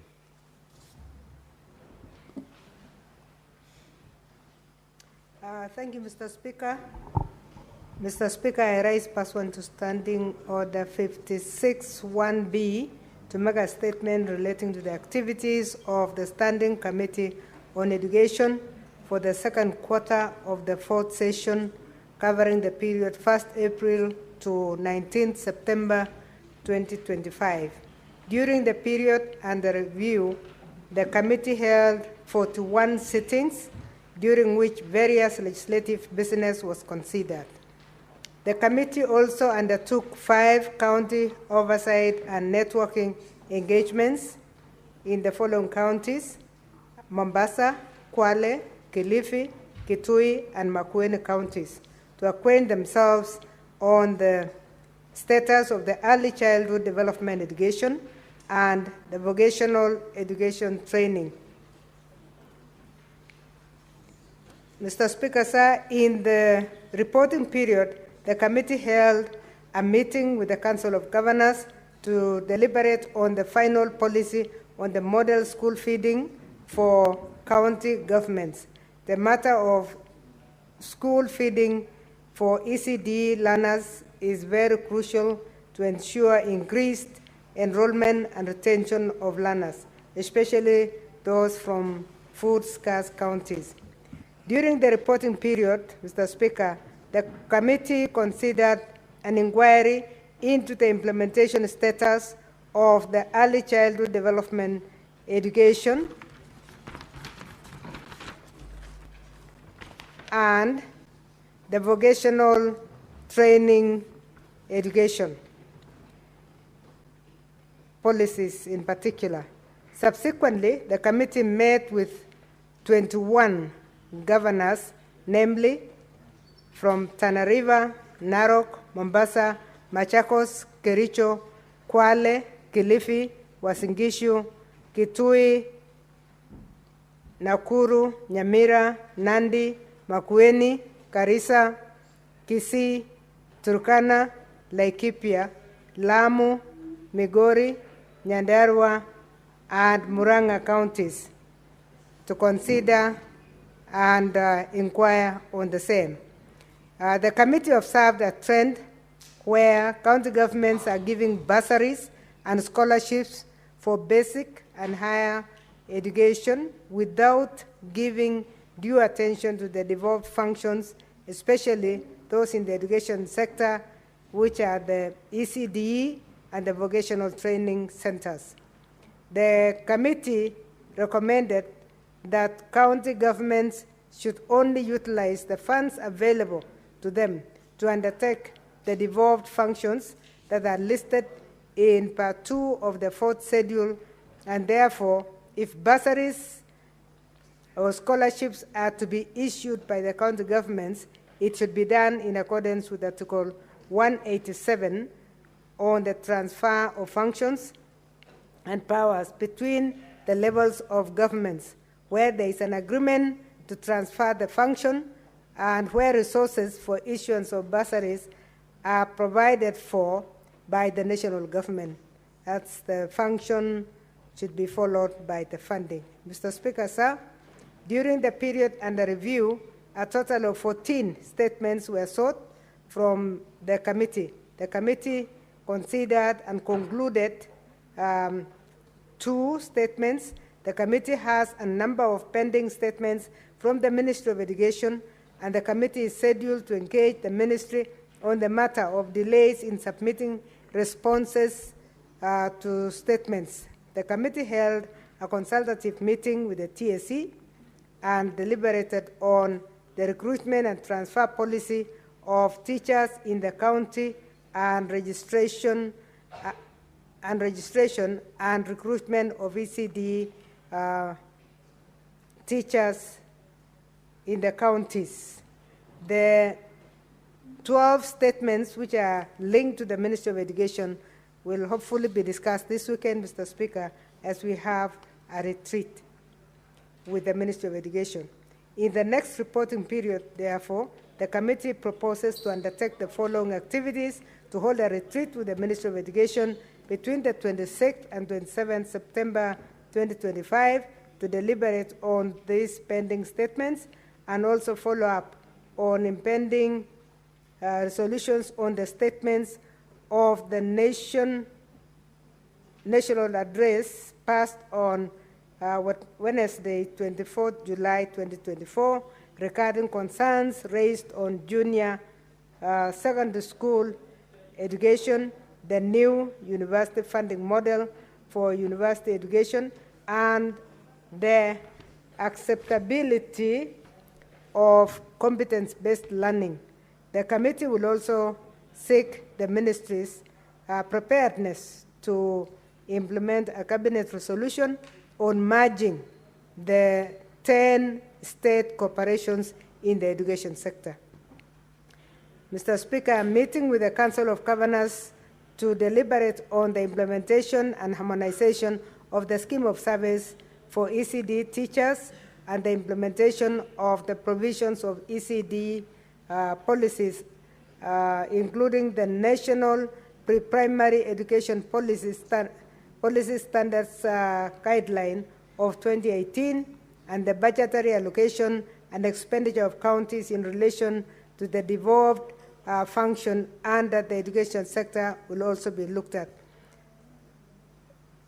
Finally, we will continue engagements with the governors on the inquiry into the implementation of the early childhood education and vocational education and training under the VTCs, the policies and the various policies that they have at the county level.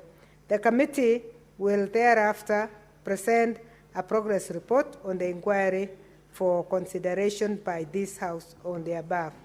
Honorable Speaker, in conclusion, I wish to thank your office and the Office of the Clerk of the Senate for the continuous support accorded to the committee in executing its mandate. Lastly, I also wish to thank the members of the committee for their diligence, commitment, and contributions during the committee activities. I thank you, Mr. Speaker.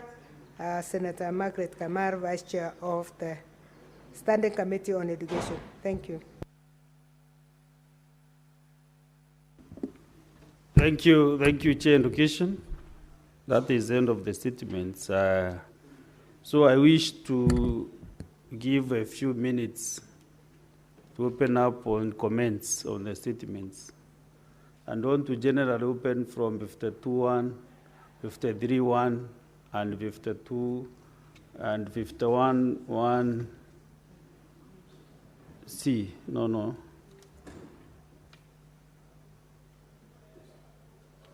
And on the statement from the chairs of committees. So, to save on time, I think we should use as little time as possible as we make those comments. Maybe 2 minutes, 3 minutes, so that by 4:30 we can conclude on that matter, so that we go to the next order, number 8. So we first start with Senator Sifuna Edwin. Thank you, Honourable Speaker. I'd like to comment on the statement that has been brought by the Honourable Catherine Muma on evictions in Old Ngara Estate. Speaker, towards the end of May, the MCF Ngara, the Honourable Chege Mwaura, called me very frantically that the City County of Nairobi was conducting evictions in Old Ngara Estate. Speaker, we tried between the MC and myself to intervene in this matter. There is a lady, I think she's a chief officer, called Lady Mathia at the Nairobi County government, who has been the most intransigent officer in that county government. She has given us so many problems, Honourable Speaker. Members of the housing committee of this house will know that this matter does not just stop in Old Ngara.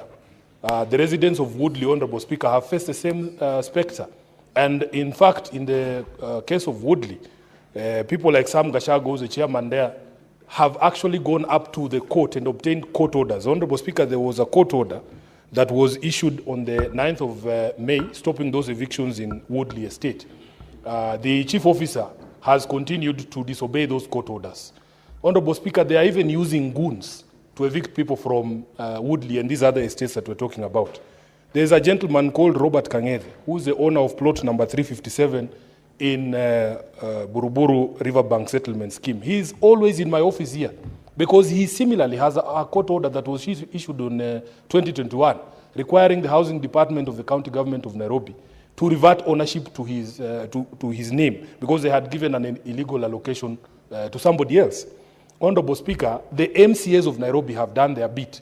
They have gone as far as passing a censure motion against this very officer because of her intransigence and the disobedience of court orders that have emanated from these cases. Honourable Speaker, I want the Senate to know that as we speak today, and including the statement that was brought by the Honourable Okiya Omtata, there are almost 3 pending standing invitations to the county government of Nairobi to discuss these matters, including matters of development. Just in the last 1 month, a meeting with the Nairobi County government at the Public Accounts Committee was postponed because of the unavailability of the governor.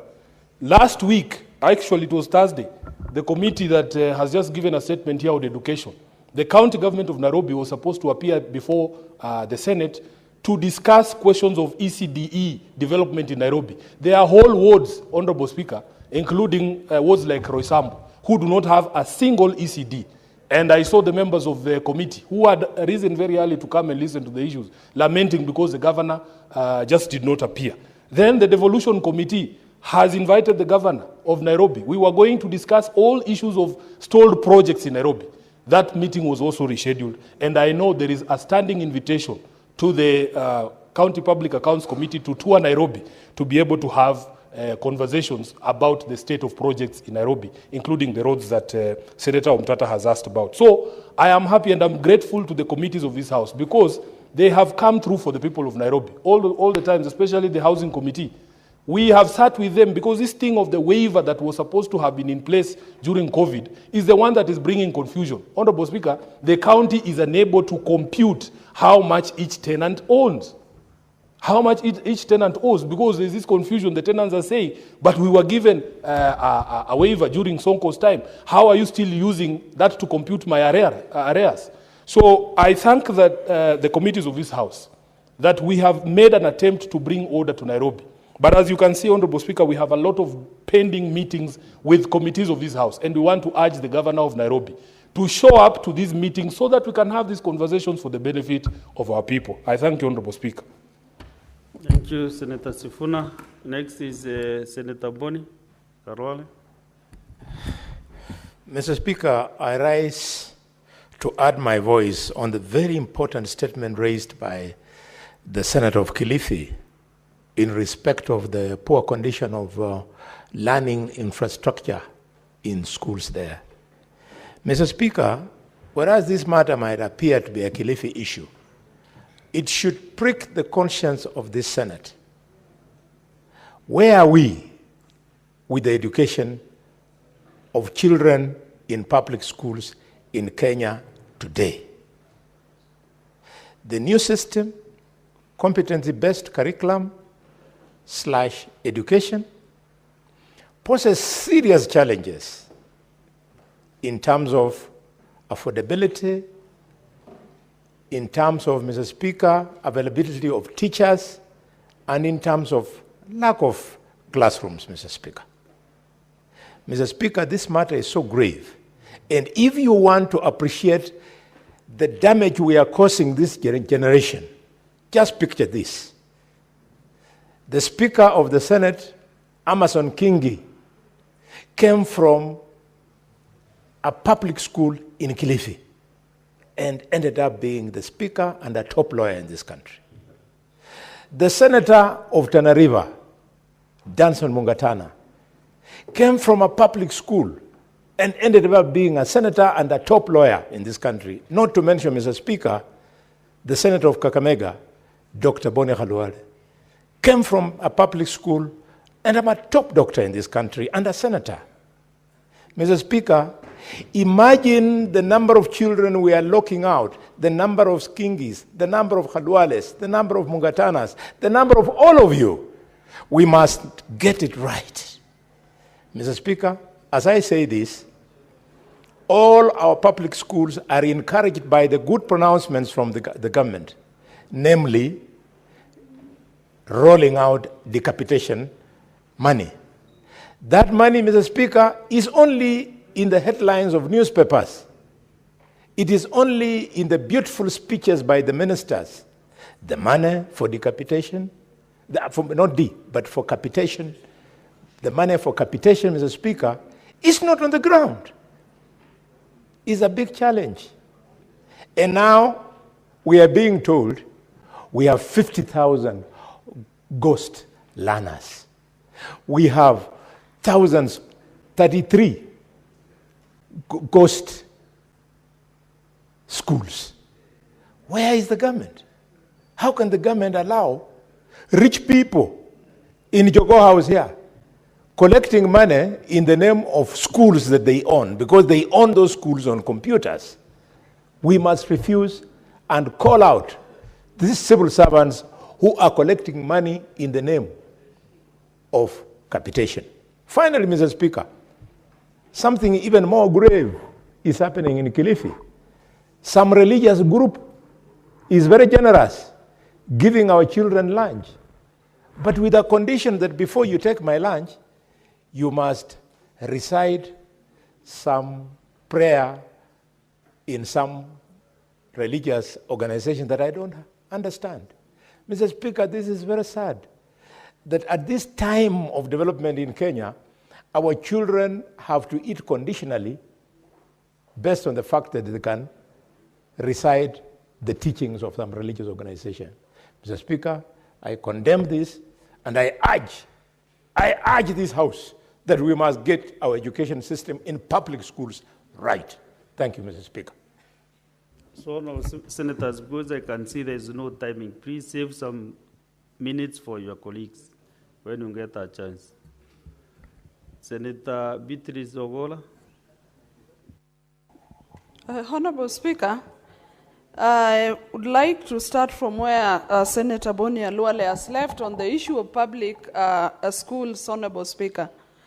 Honorable Speaker, do we know that most of the managers of our schools, of public schools, and especially the primary schools, are spending all their days in cybers, in the many urban centers around those schools, because the ministry requires some data which even when they send is never rightly taken in, and it is for those reasons that those schools are not even able to get their capitation. So, Honorable Speaker, the situation of public schools must be looked into. Honorable Speaker, just the last times, a number of schools, or primary schools from where I come from, after waiting for monies to run their schools, were only able to get very little. Some of them 18,000, some of them 20, as low as 1,000 shillings. The head teachers of those schools are not able to run schools. Honorable Speaker, the Ministry of Education must put their house in order unless their intention is to ensure that our school system collapses in the primary, the public sector. And Honorable Speaker, on the same context, Honorable Speaker, there is a major problem even at the registration of the learners for exams. We have a lot of complaints from the head teachers of schools where they say when they send the details of females, they get back registration in boys' schools. Honorable Speaker, and you know what that will lead to in the future, such inconsistencies. So, Honorable Speaker, as I say, the ministry must get its house in order and ensure things are done rightly. Secondly, Honorable Speaker, I want to comment on the issue of the eviction of households in the old Ngara estates in Nairobi City County and any other eviction, Honorable Speaker. That evictions must be done rightly and with a human face, Honorable Speaker. The public must be engaged over those evictions, notices must be given, and reasons must be given for those evictions. And when they are done, Honorable Speaker, we do not want as a county to see, as a country, to see families thrown out in the cold, including children, people who have lived in estates for years, Honorable Speaker, some of them with the right documents, but because there are people who are interested in getting ownership of those places, then they end up being thrown out for no reason. Honorable Speaker, why should a public officer do things wrongly? Why should a public officer in the name of a chief officer who is paid by public money mishandle members of the public and does not want to listen to people? Honorable Speaker, I want to support that must be looked into. And lastly, Honorable Speaker, I want to support the statement by the Senator of Machakos on the protection of road infrastructure, not only in Machakos, but in all our urban space, Honorable Speaker. The infrastructure that we have has a capacity of vehicles that can be used in those roads. And so, Honorable Speaker, we must have a system that is able to enforce certain rules in our urban centers if we have to see these roads are protected for use by the public. Honorable Speaker, I support. Very well. Senator Cheluyot Arud Kipkuroi, Majority Leader. Thank you, Mr. Speaker. I want to join my colleagues in adding my voice to this conversation begun by the Senator for Kilifi and Leader of Minority on the state of public institutions in Kilifi County, and join those that are quickly saying that this is not just about Kilifi alone, but it's a national-wide conversation. I know this administration, Mr. Speaker, has tried to address this particular challenge, but a lot still needs to be done. I know, Mr. Speaker, that in the last, I think, 1 or 2 years, I saw the reports from Ministry of Education that 23,000 plus classrooms have been built and more than 76,000 teachers employed.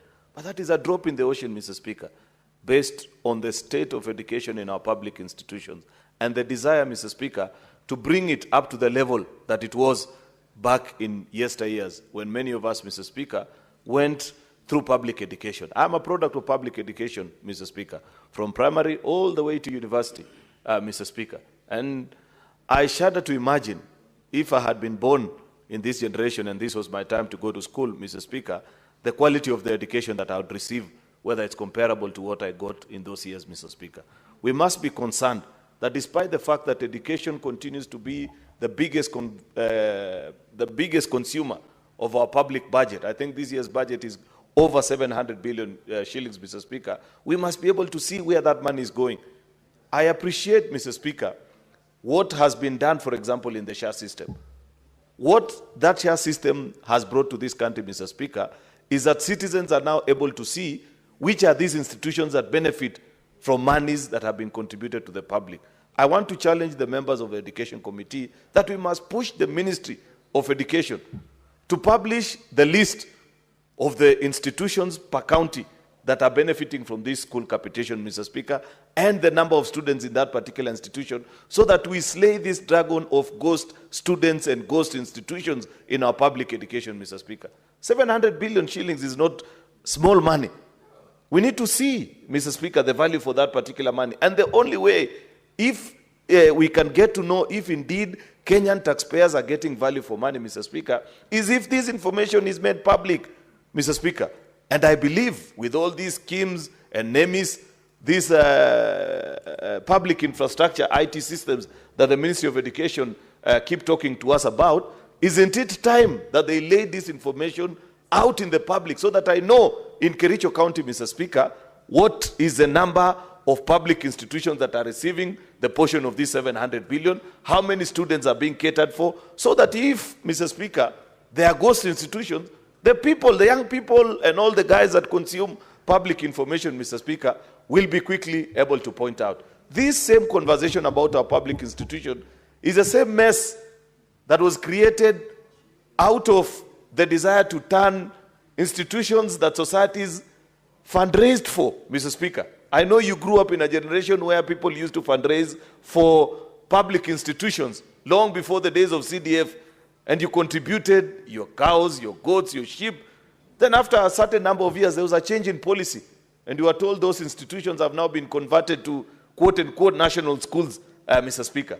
I am speaking like this because I am pained by what happened in Litain Boys High School, Mr. Speaker, 2 nights ago. You saw the destruction that was meted out on that particular institution by people who are rampaging and were out on a strike, Mr. Speaker. That is an institution that people contributed their monies, Mr. Speaker. It's not just public funds that has built that institution. People did fundraisers over the years to build that school to that particular level. Then some truant young men just comes out of nowhere, Mr. Speaker, and ban the institution, say we don't like the principal and this and that. That is a great disservice, Mr. Speaker. And we must have a conversation about these so-called national institutions, Mr. Speaker, that came out of that policy that was made, I think, 3 or 4 years ago, so that people who appreciate the pain and the struggle that it went to put certain institutions in place can be the majority of that particular institution, Mr. Speaker. It is my hope that, Mr. Speaker, the Ministry of Education will quickly step into action, ensure that the root cause of the problems in many of the public institutions across the country, Mr. Speaker, that are going out on strike, Mr. Speaker, is addressed so that our young people can learn in education institutions that we are all proud to be associated. I thank you, Mr. Speaker. Thank you, Majority Leader. But if I look at both sides of this House this afternoon, I don't know who did not pass through the public institutions, right from primary, secondary, up to, I know I have one suspect only. I have one suspect only from my left, but I'm not very sure about it. Okay, next is Senator Mwinyihaji Mohamed Faki, Senator wa Mombasa. Mheshimiwa Spika, hata mimi nilipitia shule za umma kutoka Bomu Primary School, Juda Day Secondary School, Alidiza Vizram na baadaye chuo kikuu cha Nairobi. Mheshimiwa Spika, nimesimama kuchangia maombi ya taarifa yaliyoletwa bungeni na seneta wa Kilifi ambaye pia ni kiongozi wa wachache katika bunge hili. Mheshimiwa Spika, elimu kama waliotanguliwa wamesema ndio urathi mkubwa ambao wazazi wanaweza kuachia watoto wao. Lakini tunaona kwamba hali ya elimu inazidi kuzorota, Mheshimiwa Spika. Kuhusiana na sehemu kama vile ambazo za ganze ambayo juzi ilikuwa kwenye vyombo vya habari kuhusiana na chakula ambacho wanapewa wanafunzi katika sehemu zile. Mheshimiwa Spika, habari ile ilikuwa ni ya kupotosha kwa sababu wale ambao walileta habari zile, Mheshimiwa Spika, wangeangazia zaidi ya zile hali ya zile shule ambazo vile ziko, kuliko kupiga kelele kwa masuala ya chakula ambacho chakula kilikuwa kimeweza kutolewa.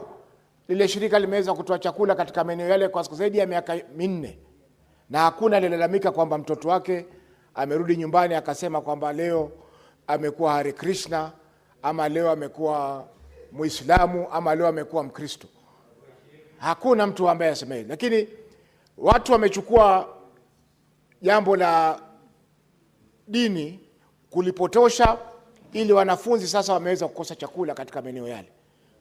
Mheshimiwa Spika, kuna sehemu nyingi zile ambazo ni za mbali kabisa. Watoto wanatoka nyumbani asubuhi, hajakunywa chai wala hajakula chochote.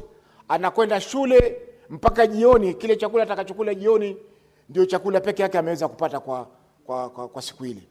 Kwa hivyo Mheshimiwa Spika, hili swala la miundombinu katika shule zetu ni swala ambalo lazima tuliangazie kwa undani zaidi. Mheshimiwa Spika, kule kwetu Mombasa kuna wodi ambayo inaitwa Mwakirunge, na katika Mwakirunge kuna kijiji kinaitwa Marimani, ambapo hapo kumejengwa ECD, ambayo ECD ile ilijengwa na kwa ufadhili wa balozi ya Amerika mwaka 2006. Mpaka leo hakujajengwa ECD mpya, Mheshimiwa Spika. Na wazazi wameweza kujitahidi wakajenga yao ya udongo ambayo inatumika hivi sasa, lakini tayari kuna msongamano mkubwa, Mheshimiwa Spika. Kwa hivyo wakati magavana, Mheshimiwa Spika, wanazunguka wakifanya mikutano na kufanya mikakati ambayo haina mwelekeo, elimu inapata shida, Mheshimiwa Spika, katika sehemu zake. Na juzi Mheshimiwa Sifuna ambaye ni kiranja, ni kiongozi, ni naibu kiranja hapa, lakini vile vile ni katibu mkuu wa chama cha ODM alipokuwa Mombasa, alipiga kelele sana kuhusiana na watu kumkosoa gavana wa Mombasa. Lakini nashangaa yeye katika bunge hili anamkosoa gavana wake. Anamkosoa gavana wake katika bunge hili. Ni masikitiko kwamba ameweza kuondoka, lakini ni makosa. Amefika Mombasa anasema kwamba hakuna kumkosoa gavana, lakini hapa anamkosoa gavana wa Nairobi, Mheshimiwa Spika.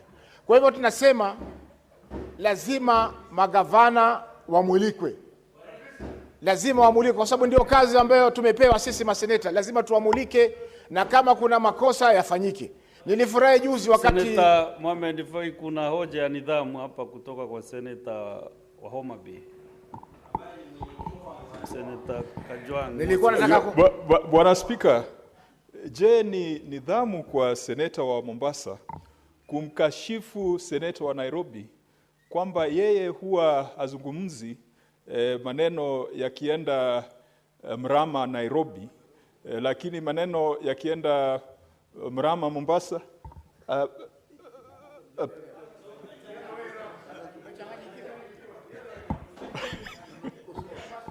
Mheshimiwa Spika,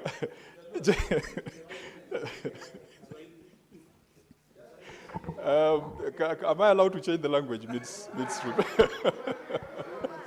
Endelea vizuri tu, endelea tu maliza. Sawa. Mheshimiwa Spika, je ni sawa kwa seneta wa Mombasa kumkashifu seneta wa Nairobi kwamba maneno yakienda Mrama Mombasa ananyamaza na maneno yakienda Mrama Nairobi ananyamaza na anaongea, na seneta wa Mombasa anajua kwamba seneta wa Nairobi huwa anawakashifu viongozi wote, hata wale wakubwa, wale wa Nairobi, Rais Ruto, hata saa zingine anakosana na kiongozi wetu Raila Odinga. Kweni sasa huyu gavana wa Mombasa amekuwa Mungu mwingine mkubwa kuliko Rais Ruto ama kuwa mkubwa kuliko Raila Odinga? Afafanue mbona anaona Sifuna atamwogopa Abdul Swamad ilhali amuogopi William Ruto. Hili jambo limeleta tumbo joto sana. Naomba nimpatie kiongozi wa wengi, Senator Aaron Cheruiyot. Speaker, ni kinaya cha kutamausha kwamba seneta wa Homa Bay, rafiki yangu Senator Moses Kajwang, ambaye ni mwenyekiti wa kamati ya uhasibu hapa bungeni na ndiye tunayemtegemea kuwakosoa magavana kwa yale machafu yote yanaendelea katika kaunti zetu, anasimama hivi leo na kukubaliana na seneta wa Nairobi kwa matamshi yale alisema kule Mombasa, eti gavana wa Mombasa hafai kuulizwa swali lolote. Ambapo inafanya nijiulize, je, tuko na mwenyekiti ambaye anajua kazi yake, Bwana Speaker, ama analinda kaunti zingine zaidi ya zingine, Mr. Speaker? Ningependa kujua mambo haya. Haya. Sasa tumusikize seneta wa Mombasa. Mheshimiwa Speaker, Seneta Kajwango hakuwa na hoja ya nidhamu. Nafikiri ilikuwa ni hoja ya maoni ya kusahihisha, yani kunijulisha. Ni kusema tu kwamba ipo haja ya kuamulika magavana. Ni lazima wamulike kwa sababu sheria inatupa sisi nafasi ya kuamulika. Na nampongeza Seneta Umtata, jana alipata judgment ambayo juzi alipata judgment ambayo ilitilia nguvu kazi yetu sisi maseneta kuamulika magavana. Kwa hivyo lazima na Senator Mazayo, lazima kule Kilifi tumulike Mung'aro, tuone kwamba anahakikisha kwamba kila eneo watu wanapata chakula, wanafunzi wanapata chakula, kwa sababu eneo la Kilifi, Mheshimiwa Speaker, ni kubwa sana. Ukiangalia kama hiyo Ganze constituency ni sehemu kubwa sana, Mheshimiwa Speaker, ambao wazazi wengi katika maeneo yale ni maskini na watoto wanasoma bila ya kula chakula chochote asubuhi akitoka kwenda shule. Mheshimiwa Speaker, kwa kumalizia ni kwamba sisi kama Senate lazima tuongeze bidii katika kamati zetu. Tumeona kamati ya ukulima imeweza kutoa ripoti yake, kamati ya elimu tulikuwa nao Mombasa wakati fulani ikafanya kazi nzuri sana kuzuri ECD na eneo nyingine. Kwa hivyo zile kamati zetu lazima ziwe na nguvu. Na nataka kupongeza mwenyekiti wa kamati ya sheria endelezi, yani Delegated Legislation Committee, ambayo yuko ni mwenyekiti wetu kwa kazi nzuri ambayo anafanya. Japokuwa mara nyingine huwa kidogo anadegarega wakati tunataka kuregesha zile kanuni ambazo hazifai. Huwa mara nyingi ana upendeleo kwa upande wa serikali, lakini hiyo tutaweza kusahihisha naye. Asante Mheshimiwa Speaker kwa kunipa fursa hii. Haya, asante Senator Mudigi Alexander. Asante Bwana Speaker kwa kunipa nafasi niweze kuchangia mjadala unaendelea kuhusu mambo ya elimu katika Kilifi County. Asante sana Senator Matayo, minority leader, kwa sababu mambo ya elimu ni kitu inafaa iwekwe nguvu katika Kenya mzima, mambo ya shule ya nasari na pia mambo ya primary na secondary na university. Mambo ya elimu, wakati kulisemekana wazazi waweze kutoa pesa, ni kama ilete shinda Bwana Speaker, kwa sababu ukiangalia shule nyingi ambaye ya msingi, shule nyingi imekuwa na shinda, kwa sababu unakuta mambo ya chakula iko na shinda, mambo ya maji iko na shinda, pia ile madarasa imejengwa pale iko na shinda. Niko na mfano kama katika Embu County, katika Kiambere Ward, Mbere South, wiki mbili iliyopita upepo ulipitia kwa shule moja ambaye ni ya Karora Primary School, ikapepa mapati yote na ile shule imewachwa bila kitu. Bwana Speaker, kumekuwa na shinda, na tumeona hii serikali ya muungano ama serikali ya Kenya Kwanza ikiajiri walimu 76 na imefanya kazi nzuri sana. Na pia tunasikia hii serikali pia itaajiri walimu 20,000, lakini upande wa ya mijengo ile ilijengwa wakati sisi tulikuwa wanafunzi, hiyo mijengo mpaka sasa ndio inaendelea. Pia tungeomba Bwana Speaker, mambo ya elimu iweze kuangaliwa, mambo ya mijengo, na pia mwenyekiti wa mazingira ako katika nyumba hii na mara mingi amekuwa tembea hapa na pale, Bwana Kajwang', na pia tungeomba aweze kusema katika Kenya hii shule zote ni wangapi wamepatiwa miti, ama watoto wetu wamepatiwa miti namna gani, ndio sile upepo ikuja ndio ile madarasa isiweze kupomolewa. Pia mambo ya maji, unakuta watoto wetu wako na sinda, kwa hivyo ndio tunasema kila county iweze kujengewa mbawa za maji na mambo mengi. Kwa hivyo Bwana Spika, hii mambo yote ni mambo ya kuhusunisha, na ni asante sana kwa Senator wa Kilifi, kwa sababu sio Kilifi peke yake, ni kaunti zote. Kwa hivyo nataka niseme Bwana Spika, katika Embu pia kuna shinda na kaunti zile zingine. Kwa hivyo Bwana Spika, kama tunataka kuunga mkono mambo ya elimu, mambo ya competition mpaka ifanye kazi, mambo ya mijengo mpaka ifanye kazi, mambo ya mazingira mpaka ifanye kazi, mpaka watoto wetu wale wanataka kusoma elimu ya kisasa mpaka tuwaunge mkono na kila kitu, kwa sababu tumeona watoto wengi wakienda kwa private schools, na pia hata zile private schools zimekuwa na shinda Bwana Spika, kwa sababu tumeona wakati watoto wamekuwa wengi, mambo ya inspection imekuwa na shinda. Kwa hiyo Bwana Spika, mimi naunga hiyo mjadala mkono, kwa sababu nataka nikumbushe ile shule ya ile ili pepo na upepo ni sisi tunachanga. Mimi nilikuwa mmoja, hata naomba kama mkubwa wangu majority yako hapa, ninataka nimuombe hata mchango hata kidogo, nikienda siku ya Jumatatu napeleka mchango na kuomba 100, na pia na wale wengine watanichangia niweze kwenda kusaidia. Kwa hivyo Bwana Spika, sisi tukiwa masinani kama Embu County na zile county zingine tuko na sinda. Asante Bwana Spika. Majority najua umesikia hiyo.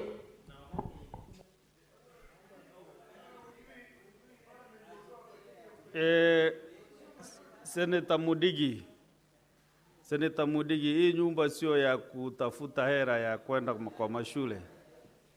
Kwa hivyo hiyo ungeona yeye nyuma ya hema. Kwa hivyo kwa michango yako seneti ichukuliwe kama ni nyumba ya kutafuta hera za kupeleka hapa na pale. Serikali ya Kenya inapaswa ijenge hiyo shule. Sio kiongozi wa wengi. Umweke katika ramani ya Kenya ya kwamba ndiye anapaswa ajenge ofisi ya nyumba ya shule yenu huko Embu. Senator David Wakoli.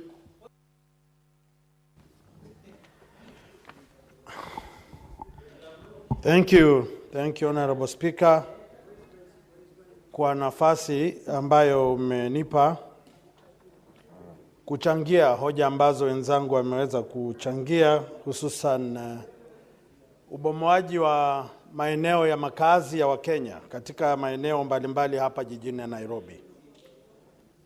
Mheshimiwa Spika, naomba utulivu kwa baadhi waliokuwa wanabwata. Mheshimiwa Spika, ni jambo la kuhuzunisha sana iwapo maafisa wa serikali za kaunti wanachukua mamlaka mikononi mwao na kufanya jinsi wanavyotaka.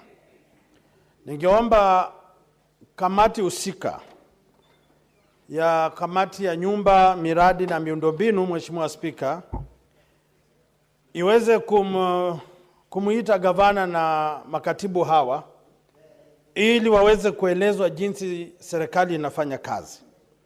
Lakini nimesikiza kwa makini wakisema kwamba vyeti vya umiliki wa ardhi hizi, vyeti hivi vimebadilishwa, watu wengine wamepewa na waliokuwa na vimiliki wamenyang'anywa. Tungependa idara ya kupigana dhidi ya ufisadi vile vile na ujasusi wao wepesi, jinsi nimeona wiki iliyopita wakiwa wepesi wakisema kwamba baadhi rafiki yangu waziri fulani aweze kubeba msalaba wake. Naomba pia waamke haraka haraka, tuwaone wakiwatembelea magavana ambao wanapora pesa za umma haraka haraka na kwa wepesi. Sio tu kwamba wao wanakinzana katika koti na kutofanya kazi yao jinsi inavyotakikana. Mheshimiwa Spika, jambo la vyuo vya chekechea, nursery schools, Mheshimiwa Spika, ukienda maeneo mbalimbali humu nchini utaona miundo ni tofauti, madarasa ni tofauti, madawati ama vifaa vya matumizi ya kufunza watoto ni tofauti. Kuna shule ambazo nasikiza hapa wanapewa vyakula, kuna wengine hakuna chakula, wengine wanapewa maziwa, wengine wanapewa ubwabwa, yani uji. Lazima kuwe na mfumo ambao unaeleweka. Na vile vile tuhakikishe kwamba kamati ya elimu inahakikisha kwamba kuna mfumo unaoeleweka, na katika bajeti za kaunti pesa zinazoeleweka kuendeleza masomo ya vyuo vya chekechea.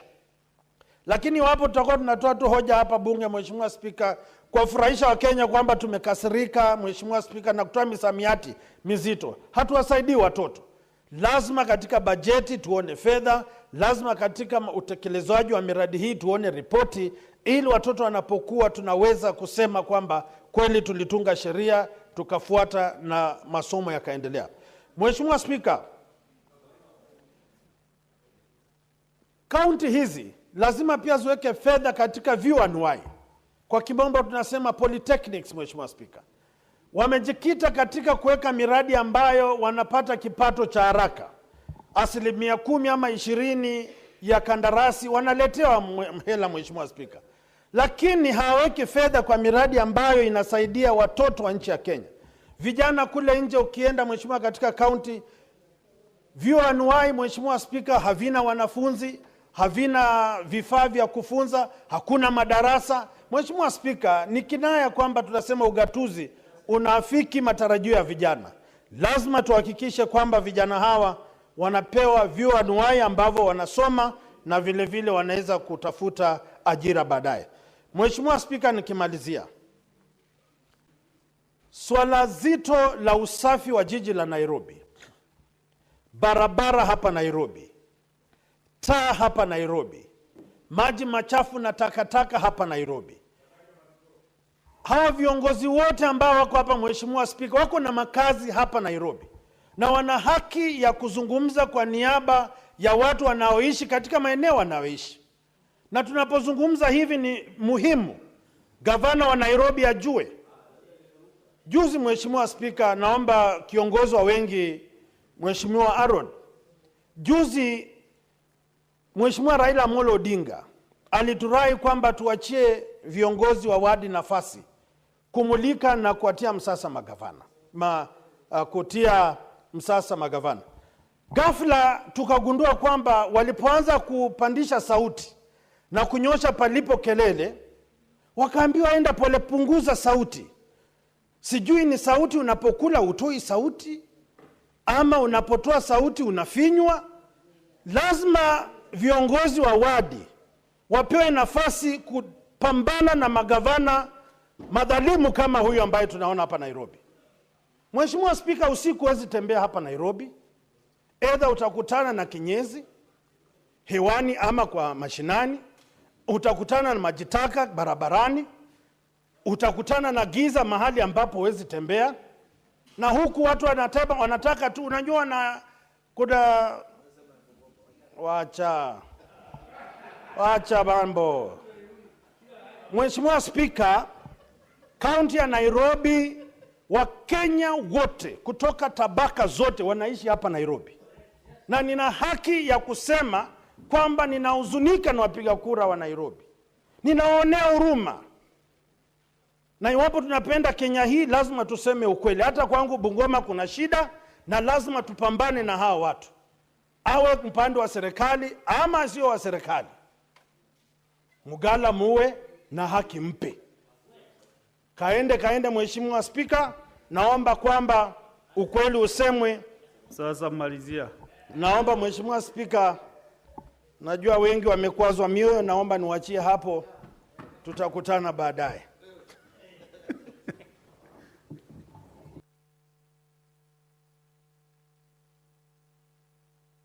The whip. Thank you, Mr. Speaker. Mr. Speaker, I rise to support two very important statements that have been brought about by two distinguished senators. One, briefly, is to comment on the statement brought about by Senator Omtata in terms of, really it boils down to the issue of management of the city.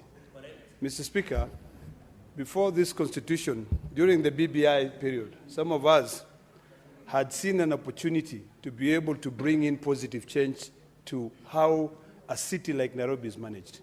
We compared it with a city like Addis Ababa, which has got about 10 sub-counties in it, managed by different authorities, to be able to ensure that they deal with waste management, they deal with sanitation, and they also deal with service delivery. Mr. Speaker, when we are talking about the issue of managing or lamenting here on how filthy and dirty the streets of Nairobi are, I think it is about time that we become more future-centric and come up with a solution on what we are going to do, because every single day as we talk, we will never solve the problem of Nairobi. Nairobi will continue being filthy dirty. Mr. Speaker, if you go to Enterprise Road, you'll be shocked. You know, there's a place where they sell pallets, and right next to it, I think it's next to one plastic manufacturing company. It is a filthy area. You know, it is literally converted into a dump site. It's the middle of the road, converted into a dump site. If you go to Isili, the same things. Mr. Speaker, it is about time that we start thinking about how do we manage Nairobi. And ultimately, my proposal will be Nairobi should never have been made a county. Nairobi should not be made a county.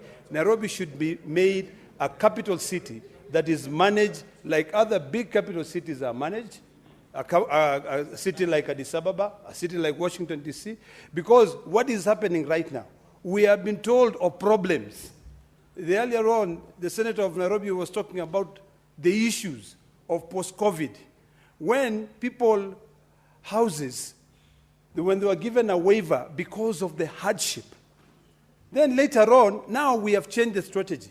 What is happening there as to why tenants are being evicted from their houses is not really because of a rent dispute issue. It is because of these affordable housing redevelopment strategies that are coming up. And instead of taking those people and sitting down with them and saying, let us find a way that we build these houses for you to be able to live here and continue contributing to this economy, we now kick them out. Those are things that, Mr. Speaker, that needs to be thoroughly investigated and a solution found, one that will be able to take care of the needs of these citizens who live in Nairobi. It is true, all of us live in Nairobi. Members from all the 47 counties live in Nairobi. So we must be able to come up with a better way of managing this city. Secondly, Mr. Speaker, I don't want to waste a lot of time on these issues, is the statement raised by the good Senator of Kilifi. Mr. Speaker, we were in Kilifi a while ago, and all of us were shocked with the level of poverty in Kilifi. We talked about affirmative action in Kilifi. We talked about the challenges that Kilifi County faces. The same challenges that Kilifi County is facing right now. In fact, it made me say that we in Narok County are better.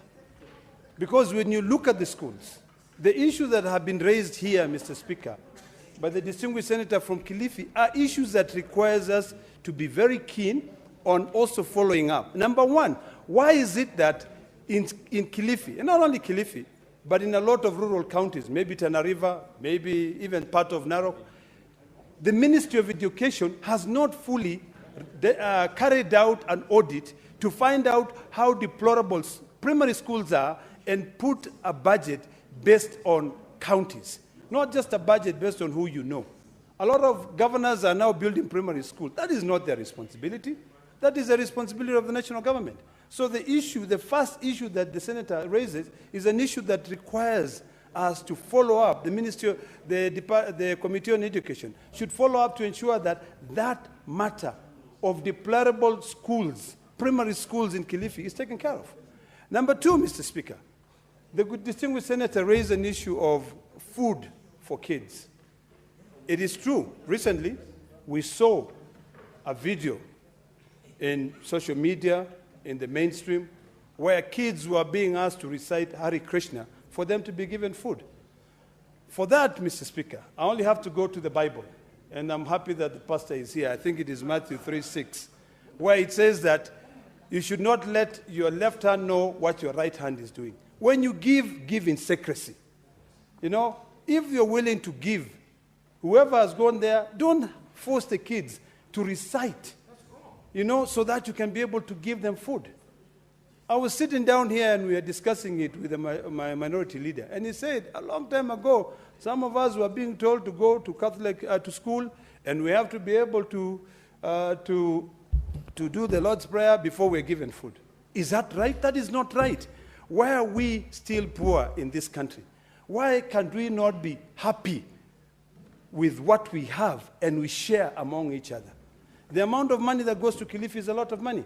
But is it proportional to the amount of money that is budgeted by the Ministry of Education to be able to support the kids in Kilifi? So, Mr. Speaker, these issues that have been raised are important. Number one, the Ministry of Education now needs to carry out an audit to figure out how are you expensing out your budget. Are you expensing out your budget to be able to offer affirmative action to support other schools?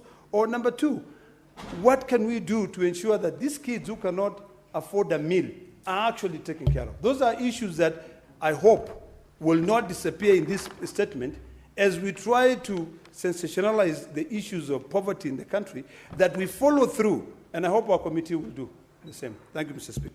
Honorable Senators, if you can realize I have extended the time and allocated for the commensal statements. But I have strictly 8 minutes. At 5, we should close on this matter. So if you allow two minutes each, I will get 2 from this side and 2 from the other side. Senator Mungatana Danson. Then we conclude. 2 minutes, kindly. Thank you, Mr. Speaker. Mr. Speaker, there is a statement that was raised before this House, Mr. Speaker, on the tender that is supposed to procure the currency for central bank on behalf of the Republic of Kenya. Mr. Speaker, a lot of our colleagues have not noticed it, but the essence of that statement, Mr. Speaker, is to ask and question the accountability mechanism within the central bank. Mr. Speaker, we approved the chairman of the board of directors of central bank here, and we asked him to be a good custodian of the funds that are allocated to Central Bank of Kenya.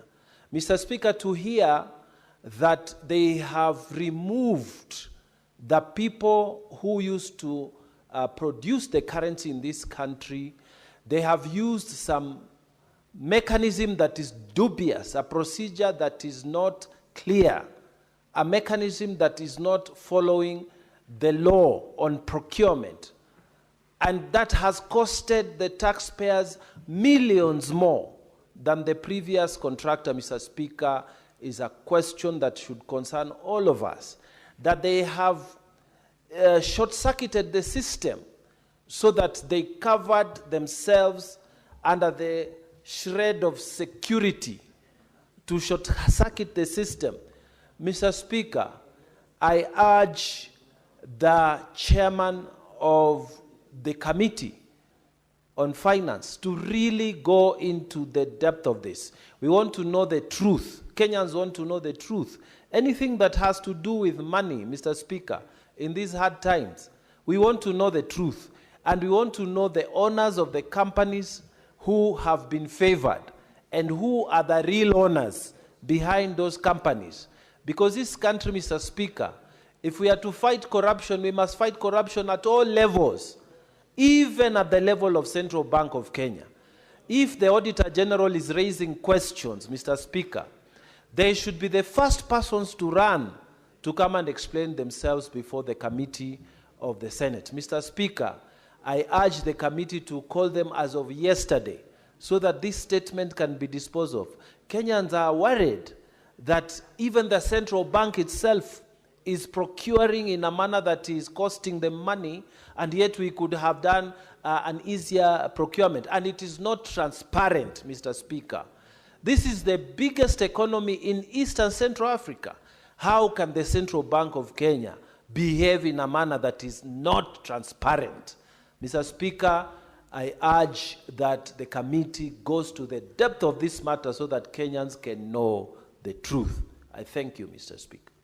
Senator Osos Ngonfrey.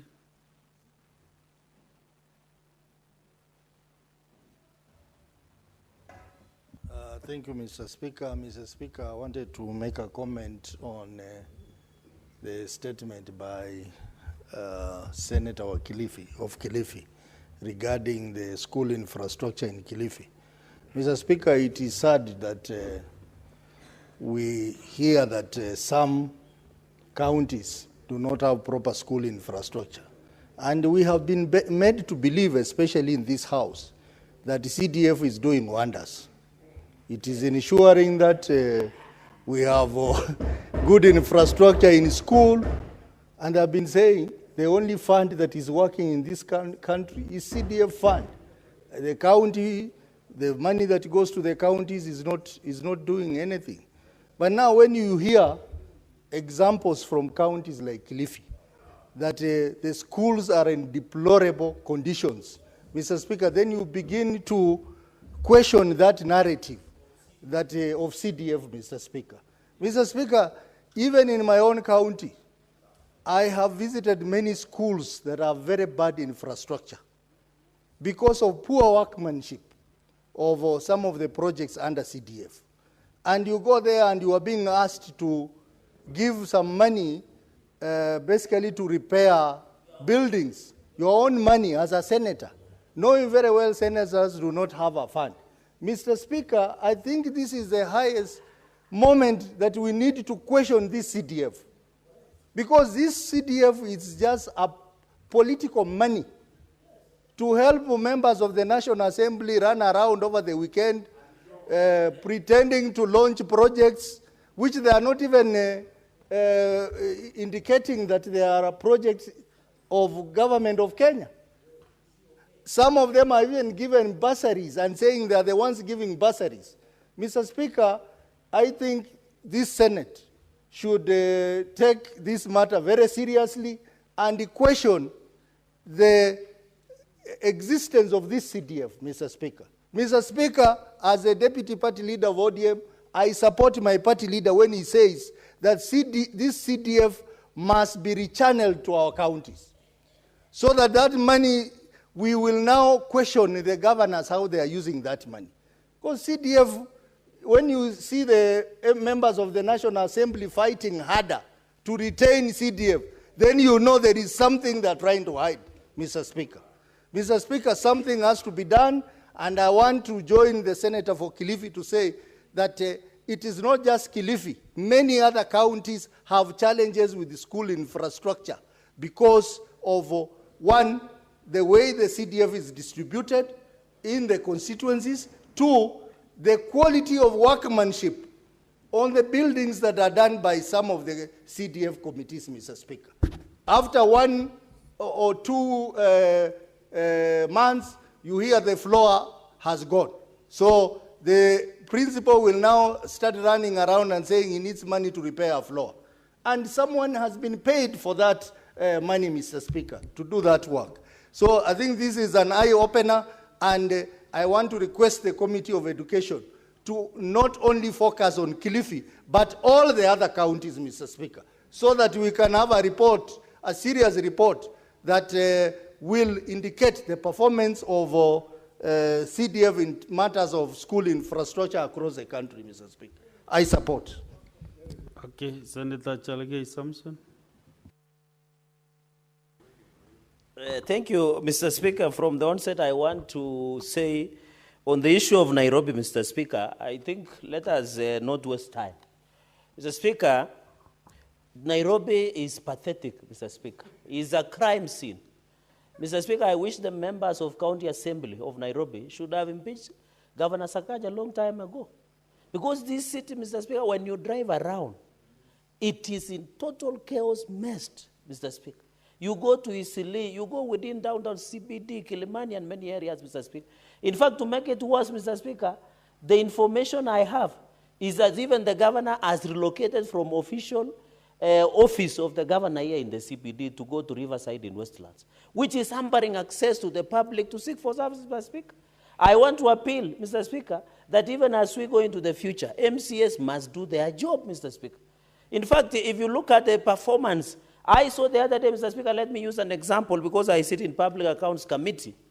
The revenue potential of Nairobi is 63 billion, but they are only collecting 13 billion, Mr. Speaker. 50 billion plus is lost in any financial year under on-source revenue, Mr. Speaker. So, Mr. Speaker, and the only advantage Senator Sakaja, Governor Sakaja has is only protection that he gets from the party leader of ODM and other interests, Mr. Speaker, in this republic. We must be told, Mr. Speaker, we must be told, why are we protected, Mr. Speaker? I cannot be challenged, Mr. Speaker, because the MCS were called, and it is in the public domain that the MCS were called and told them, go slow, Mr. Speaker, on the impeachment Senator proceedings, Mr. Speaker. There is a point of order from Senator Sos, the deputy party leader of ODM. Correct. Speaker, I didn't want to interrupt my good neighbor and friend, Cherege. But, Mr. Speaker, when it comes to my party, I will be there to protect my party. Standing order number 105, is it in order for Senator Cherege to claim that Sakaja is getting protection from the leader of ODM? Does he have any evidence to table to this House? And if he doesn't have evidence, Mr. Speaker, can you take action against Senator Cherege for those reckless comments in this House? Proceed and conclude, Senator Chalge. In fact, I'm just getting started. Mr. Speaker, sorry, I respect your direction, Mr. Speaker. I respect your direction. Of time. Yes, in the interest of time. In the interest of time. Actually, you have less than 1 minute. Okay, Mr. Speaker, thank you. Mr. Speaker, I want to say there is what we call judicially notice in law. It was in the public domain that there was a meeting between the former Prime Minister and the MCS, and we know Sakaja is being protected. If he was not protected, he would have been impeached before Jesus Christ came. Mr. Speaker, the BC before Christ, Mr. Speaker. This town has gone to the dogs, Mr. Speaker. There are no even dustbins to collect tissue papers on the corridors, Mr. Speaker. Mr. Speaker, I'm telling you, this town, if as a Senate, Article 96 gives us power to protect devolution. Part of protection of devolution is to ensure Nairobi works. And one way of ensuring Nairobi works, he must be impeached, Mr. Speaker. In fact, I'm proposing, as I conclude, Mr. Speaker, that we need, the way Senator Ledama said, to create Nairobi as Nairobi metropolis and be managed independently from other counties, Mr. Speaker. We must manage the Constitution. If you give Sakaja to run, Governor Sakaja to run this city, Senator Utsos, it will go to the dogs. It is already with the dogs, Mr. Speaker. So we must ensure, Mr. Speaker, that I want to urge Nairobi MCS to start the impeachment proceedings against Governor Sakaja, Mr. Speaker. In conclusion, if you want to really discuss Senator Sakaja, I mean Governor Sakaja, can you know what to do? Yes. Can you bring that motion to my office tomorrow? I sign. Okay. So that you can have now that attitude. well guided. In this house. Well guided, Mr. Speaker. Well guided, with a lot of respect. Finally, Mr. Speaker, on the issue of Kilifi, Mr. Speaker, I was sad when I saw children are being forced to recite prayers. I don't have a problem with donors, but that one is a systematic failure, Mr. Speaker. It is very sad that 800 billion are normally appropriated to education. The school feeding program is the least we could do for our children, Mr. Speaker. Ganze is one of the poorest constituencies in this republic. Mr. Speaker, that calls into question the role of CDF. Mr. Speaker, you are a long-term member of National Assembly. Senator Kalwale is a former member of a member of National Assembly. This shows that CDF does not work. Mr. Speaker, if CDF of Ganze, of Kilifi constituencies, they will have provided school feeding programs, Mr. Speaker. Why do we force our children to recite prayers for food? Mr. Speaker, we used to have sex for grades. Now we have food for prayers and food for learning, Mr. Speaker. We must, as a country, say CDF should go. Let us appropriate money to national government and the county government. And I want to call upon Ministry of Education because they get 800 billion.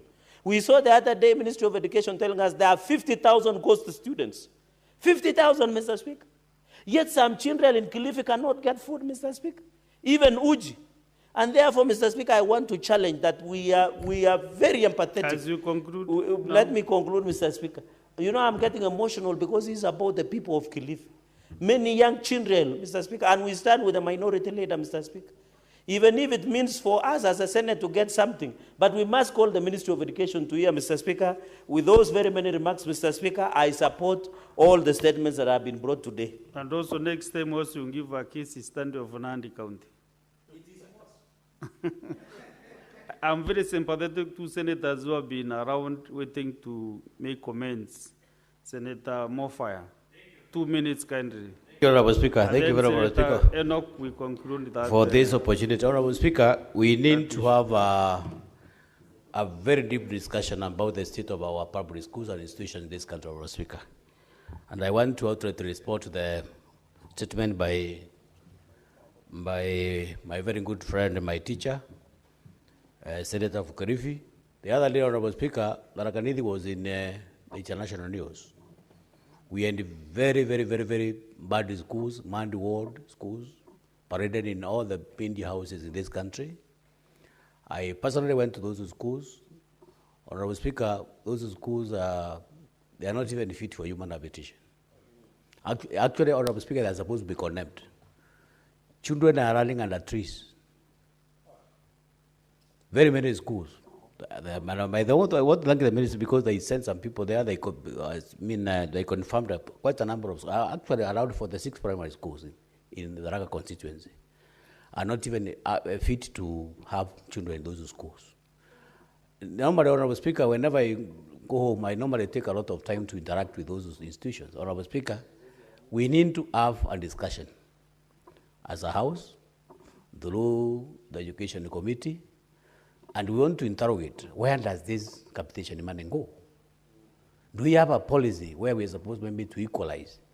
You know, you go to some very good constituencies with very nice primary schools, very good institutions. You go to other constituencies. The schools are not even fit even to host anybody. So, Honorable Speaker, I think it's the time now we put the ministry on notice.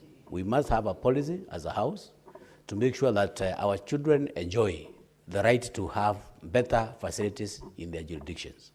Honorable Speaker, I also want to support the statement by Omtata. Honorable Speaker, Nairobi is militant across the board. There is no place in Nairobi where you would comfortably sit and enjoy. The place is in a mess, and I think at that time, Honorable Speaker, we have to do something about this pride of ours called Nairobi in the city. It's no longer in the cities. Nairobi is already in the dark. Thank you, Honorable Speaker. In less than 2 minutes, Senator Wambua Enoch.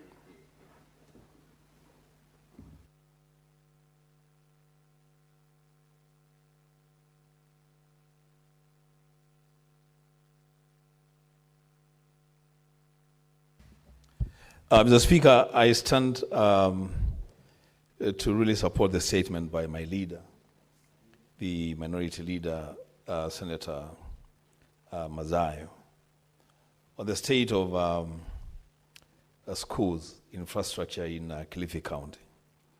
Mr. Speaker, when Senator Mazayo speaks about the dilapidated classrooms and school infrastructure in most of the public schools in Kilifi, he speaks for all of us. Mr. Speaker, we have witnessed, and my friend, my brother, Senator for Tharaka-Nithi has just made a statement, deplorable infrastructure where young children are supposed to be inducted into academia.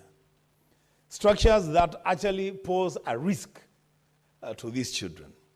Mr. Speaker, the question that we must ask, and ask very, very clearly, Mr. Speaker, in the Senate, is whether this CDF is a fund that is supposed to help the education of our children, or is a fund that is supposed to help the pockets of leaders in the National Assembly.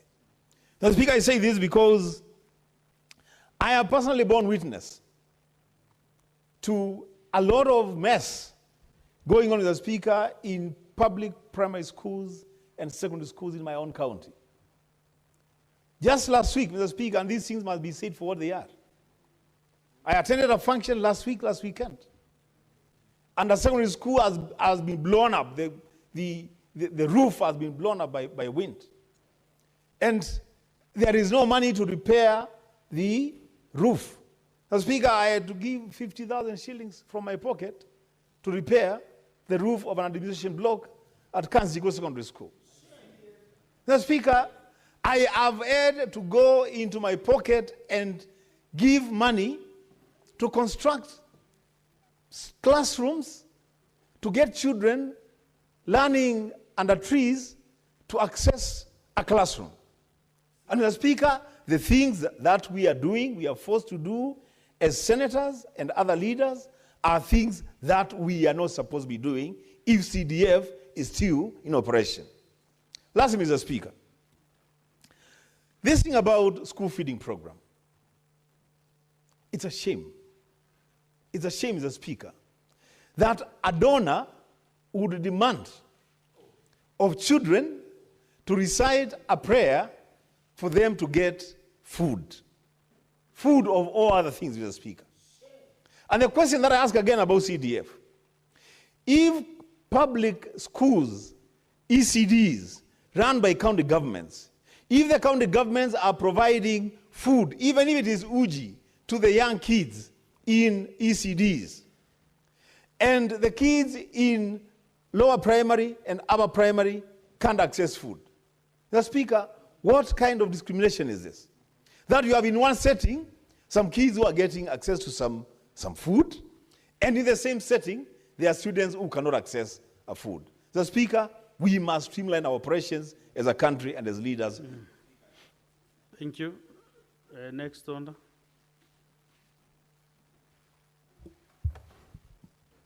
Order number 8, the electronic equipment disposal, recycling and reuse bill, Senate Bills number 5 of 2025, first reading. A bill for an act of parliament to provide a legal framework for environmentally sustainable disposal, recycling and reuse of e-waste, establishing the national e-waste recycling plant, the e-waste sorting site, and the ward consolidation site, and for connected purposes. Next order. Order number 9, the Energy Amendment Bill, Senate Bills number 11 of 2025, first reading. A bill for an act of parliament to amend the Energy Act to exempt county governments from the requirement of consent for purposes of levying charges and for connected purposes. Next order. Order number 10, the Health Amendment Bill, Senate Bills number 12 of 2025, first reading. A bill for an act of parliament to amend the Health Act to prohibit the detention of patients and corpses of patients by health facilities. Okay, honorable senators, at this juncture, the business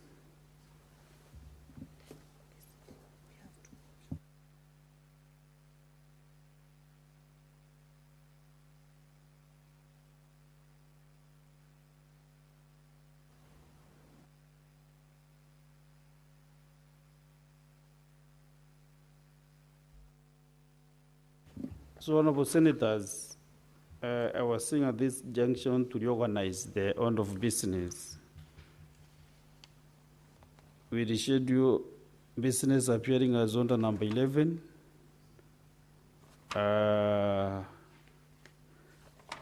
Order number 12, order number 13, we go to order number 14. Senator Rendama Olekina. Which one?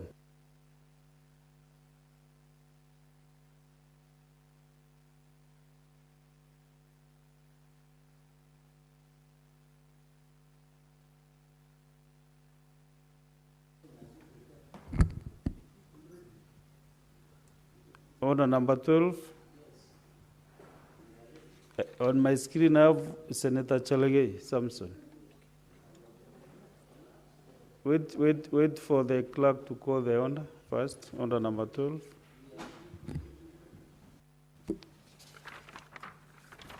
Order number 12, motion implementation of an automated and decentralized certificate of good conduct system in Kenya.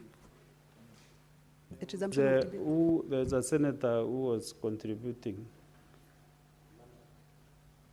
Senator Manda Kwanda, balance of 16 minutes. If he's not in, then we go to Senator Chalage Samson.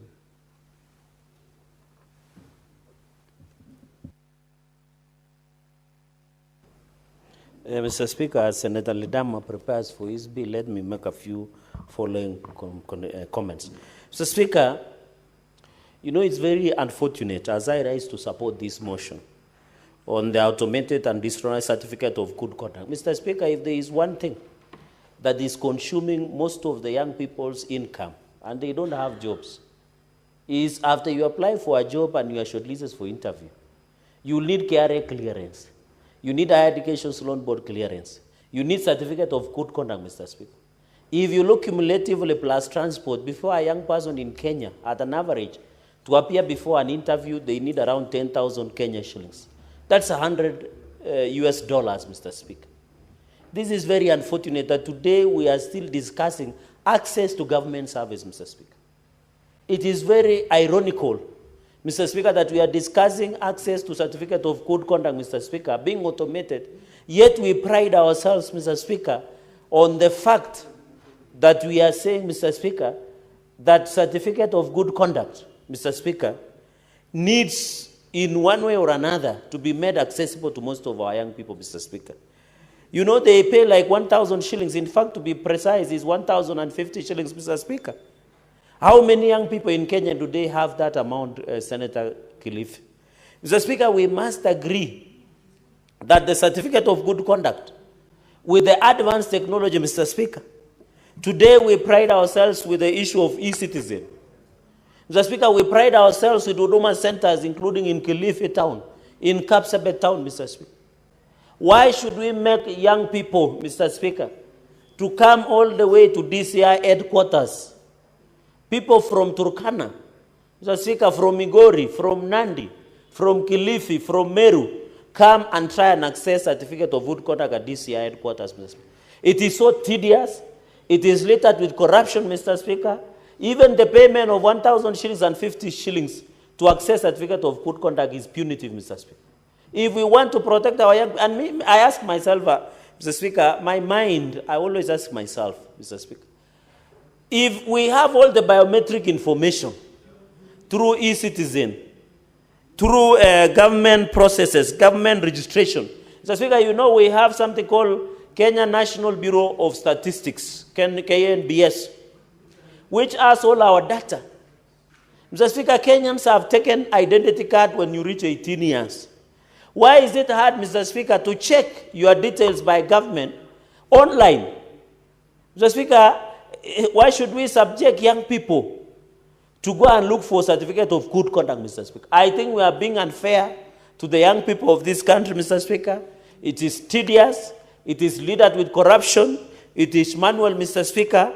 And therefore, this issue of Huduma centers, we need to be innovative and ensure we have access, Mr. Speaker, on the access during this. Because number two is we must fast track access, Mr. Speaker, on Huduma centers. Mr. Speaker, the point number two, because I'll only make 3 points. Number two, Mr. Speaker, government has all biometric information about us. Why should we go and look for certificate of good conduct? Yet they have identification documents and information that they took our biometric information when we were looking for the identity cards. Mr. Speaker, number three is the government or DCI should scrap off 1,050 shillings payment for certificate of good conduct. Number five, Mr. Speaker, is to decentralize access of certificate of good conduct. In every sub-county, we have DCIO. We have county headquarters. Let young people get certificate of good conduct when they go to Huduma centers, Mr. Speaker. The way we apply for identity card and other documents of government, we have the e-citizen, we have the access of Huduma center, Mr. Speaker, so that we can ensure we access. The fifth and the final point, Mr. Speaker, is let us ensure that when you are given certificate of good conduct, let it be lifetime, Mr. Speaker. That will be my final proposal. Let it be lifetime, unless when a case is heard and determined and is ruled that you have violated the Constitution or the law, then it can be removed, Mr. Speaker. Why should you issue certificate of good conduct within 3 months, 6 months, you are required to do another one, Mr. Speaker? Let the issuance of certificate of good conduct be lifetime. When you are, Mr. Speaker, when you are arrested and jailed, then your certificate of good conduct can be cancelled because those are the issues, Mr. Speaker. Mr. Speaker, this is important for the young people of this nation. Mr. Speaker, I know many young people ask, what is Parliament doing? Mr. Speaker, you were in the National Assembly in the last session. We pushed for the removal of KRA clearance, higher education's clearance. We need to push for removal of certificate of good conduct because government has access to our biometric information, Mr. Speaker. With those very many remarks, Mr. Speaker, because I know there is a matter coming up, allow me to end there and commend the mover of the motion, Mr. Speaker, although I don't see him in the chamber, that this motion should be good for the young people, should be good for this nation, Mr. Speaker. And I hope he should have been here to listen to my comments, Mr. Speaker, instead of following Wamunyoro around. Mr. Speaker, with those many remarks, I support this motion, Mr. Speaker, and I thank you for the indulgence. So, Honourable Senators, the mover of the motion is not allowed to reply. So, we reschedule that portion to the next time. Then I reschedule order appearing as number 13. We reschedule that. We go to order number 14. Senator Rendama Orekina, can you move your motion? Yes, yeah. Order number 14. Order number 14, the Seeds and Plant Varieties Amendment Bill, Senate Bills number 4 of 2025, second reading. Senator Rendama Orekina.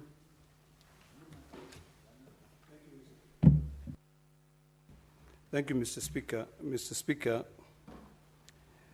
I rise to move that the Seed and Plant Varieties Amendment Bill 2025 be read a second time. Mr. Speaker, as I rise to move this bill, I want to take my time in clarifying what this bill is and what this bill is not.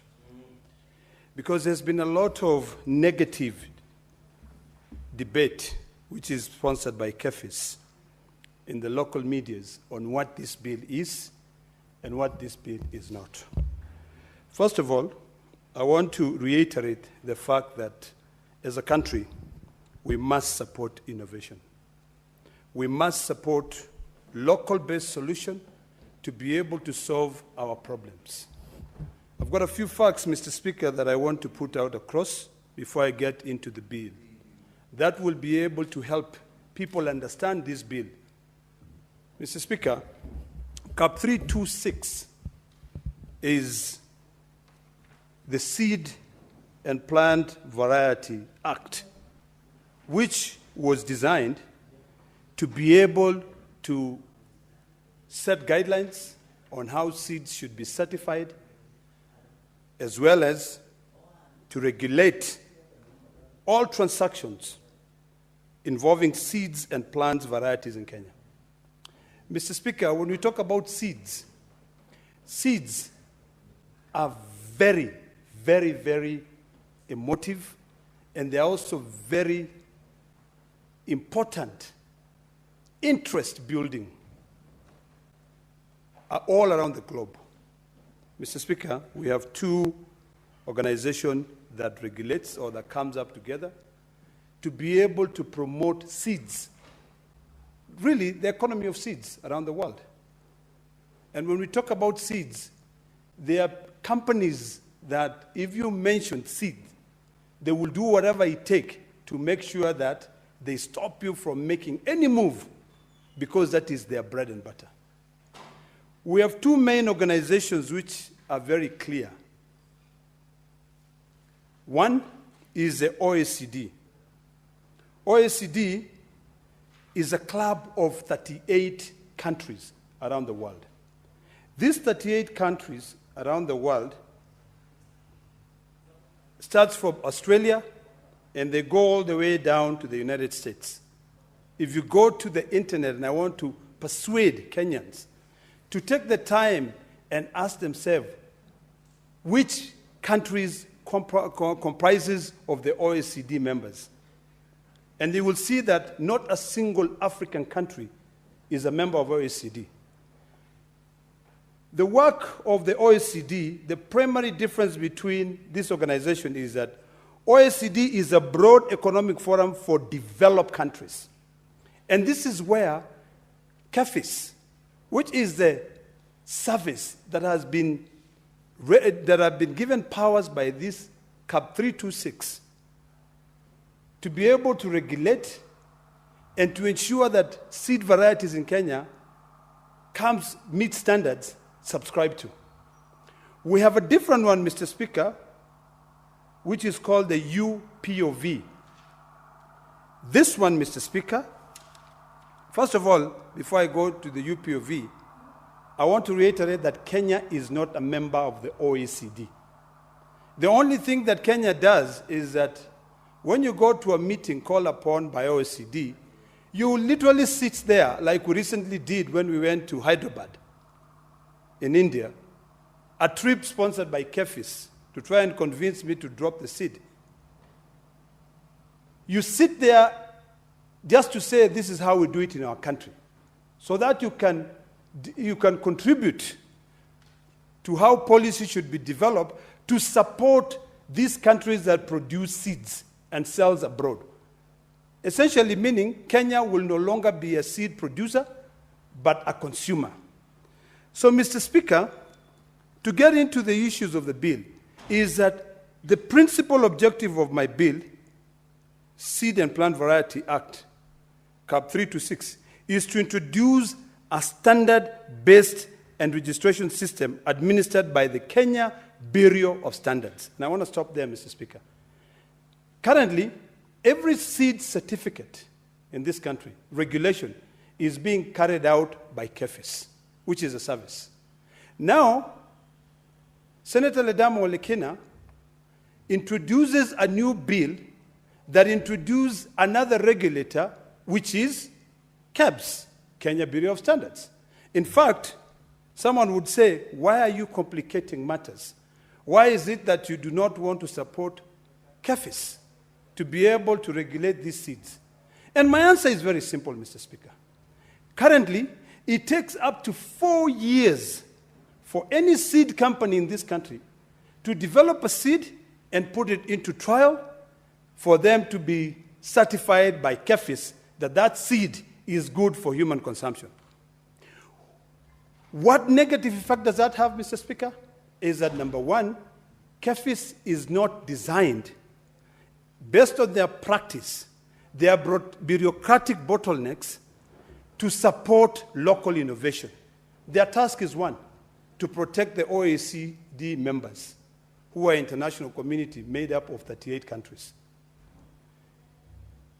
The system that I am now proposing is a system, Mr. Speaker, that has been adopted by countries like Canada, countries like the United States, countries like India, countries like Australia, that recognize that so long as we support only one system, a country will remain to become a consumer and not a producer. In India today, there are two parallel systems. One that subscribes to OECD protocols, and the other one that is local-based. And that is what I'm proposing here today, which will be a standard-based seed registration system that will be administered by KEBS as an alternative. I am not saying that KEFIS should not do their work. All I'm saying is that KEFIS focus on your foreign market. Focus on trying to come up with seeds that can be able to compete worldwide. And currently, as we speak, Mr. Speaker, save from sunflower, we do not have any seed that can be able to compete worldwide. And that is because of the rigid, bottleneck, bureaucratic process that has been put in place by KEFIS. Today, Mr. Speaker, and I want to bring this discussion home. Today, in Kenya, if you plant beans, the seeds which are available in this country, and this is a fact, because I want to invite KEFIS and also anyone else who would want to talk about why is it that Olekina is bringing these changes to this CAP 326, to debate based on facts. Today, Mr. Speaker, if you plant 1 hectare of beans in Kenya on the seed variety that exists in this country, your yield will be 0.7%, 0.7 metric tons per hectare. If you jerk your head a little bit and you go to a neighboring country, on your left, Uganda. For 1 hectare of beans, the yield is 1.7 metric tons. If you go to Tanzania, the yield is about 1.6 metric tons. If you go to Rwanda, the yield is 1.7 metric tons. If you go to Ethiopia, the yield is about 1.7 metric tons. So you ask yourself, why? The problem has been because it takes up to 4 years and a minimum of $50,000 for a company, a local-based company, a small company, to be able to develop a seed that can be able to compete with international companies that are regulated under the OECD testing systems. Mr. Speaker, it is about time that we think local, we come up with local solutions to be able to ensure food security in this country. I want to repeat and say the following, that the current seed approval process has been plagued by inefficiency and delays, with new varieties taking an average of up to 4 years to be approved. What I'm proposing, Mr. Speaker, is a standard-based registration system that will take a different trajectory to ensure that we put these plants into our economy. One that will take a minimum or a maximum of 60 days. And why am I saying that, Mr. Speaker? Currently, there are 2 systems around the world for field trials. One is field trials, which is called the DUS. And the other one is a genetic fingerprint. Today, Mr. Speaker, I have a cow, and I'm very proud of that cow, that produces 57 liters of milk a day. I want to go to the lab and take the blood of that cow and try it and use standard that KEB subscribed to, which is a UPOV, based international standard, that Africa has representation, that Kenya is a member of the UPOV testing standards, to be able to safeguard, keep these genetics for my cow, so that tomorrow I can be able to have more cows that will continue producing 57 liters and above. Today, Mr. Speaker, if there is an issue of doubt when it comes to the issue of parental, or if you are said to have sired a child, and you say this is not my child, the only way you can be able to prove that is not through field trials alone. To go out there and say, oh, this person looks like the good senator from Meru. No, you go to a body approved by the government to carry out DNA. And DNA is 99.9% accurate that that child is yours. So, Mr. Speaker, I want KEFIS to continue doing their work. KEFIS will continue doing their work, regulating certified seeds that are are made for the international market. Let them use the DUS system of testing. But let us try and think on how we can be able to improve our economy, Mr. Speaker. Let us think on how we can be able to make sure that our farmers are getting good yields. Today, Mr. Speaker, Narok County is the leading wheat producer in the country. But I want to tell you this, as a farmer, some of us are running away from wheat. Why? Because the seed varieties which are in the country today, Mr. Speaker, are forcing farmers now to only get a yield of about 7 to 10 bags per acre. Yet before, Mr. Speaker, we would get 35 bags per acre. Why are we stifling innovation, Mr. Speaker? Mr. Speaker, recently, KEFIS sponsored a myriad of articles in the Star and also the Standard newspapers. And today, although I've already clarified, but today I want to clarify what these proposals are and what they are not.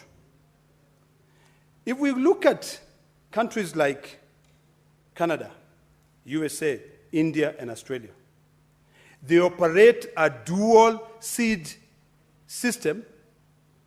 Certified seed is used to protect export credibility, while quality assurance, QA, or truth in label system keeps seeds affordable and accessible to domestic farmers. Today, Mr. Speaker, if you ask a farmer out there if they know KEFIS, they will probably tell you, we don't know KEFIS. If you ask them if they know KEBS, they will tell you, we trust KEBS. For me to drink this water, the first thing that I look at it is that, does it have a KEBS certificate? Does it have a KEBS number? Yes, it does. What protocols of testing does KEBS subscribe to versus what protocols do KEFIS subscribe to? If you look at KEBS, they are subscribing to protocols of an organization that we as a country, back in 1999, we became a member of UPOV, having acceded to the 1978 Act of the Conventions. That was in 1999. So, Mr. Speaker, it is important to be clear on why this bill must be supported if we want to improve the yield, if we want to encourage companies to be able to come and invest in this country to produce seeds. Today, Mr. Speaker, there is one company, I think that company is called Western Seed Company Limited, that decided that enough of this KEFIS mess, we are relocating to Zambia. They are currently in Zambia. That company should have been here to be able to help produce seeds here and to build this economy. What, Mr. Speaker, I'm proposing is something which will be revolutionary, something which will be able to position Kenya and standards, put Kenya at a place where the rest of the countries are, where a country like America is, where a country like Australia is, you know. And Mr. Speaker, I'll be very brief because I know my colleagues will be seconding. But now that I think I still have some time, I want to go through the bill and try to respond to issues that have been brought about by certain key stakeholders who oppose this bill. Mr. Speaker, sir, I've taken my time to look at the bill that I drafted, and I want to take this opportunity to say that later on, I will actually be clarifying certain things that those who oppose to this bill made me realize that, yes, there are certain areas that needed to be corrected. Like if you look at the bill that I've proposed, Mr. Speaker, is that I'm going to be adding a new provision in that bill, which will be a Section 3A, that talks about KEBS being the Bureau shall be the national designated authority for the administrations and exclusive control of the standard-based seed system. So no confusion. KEFIS handle the seed certification for export market. KEBS, you will be the exclusive one that will be dealing with issues to do with a local standard-based system. So there's no confusion there.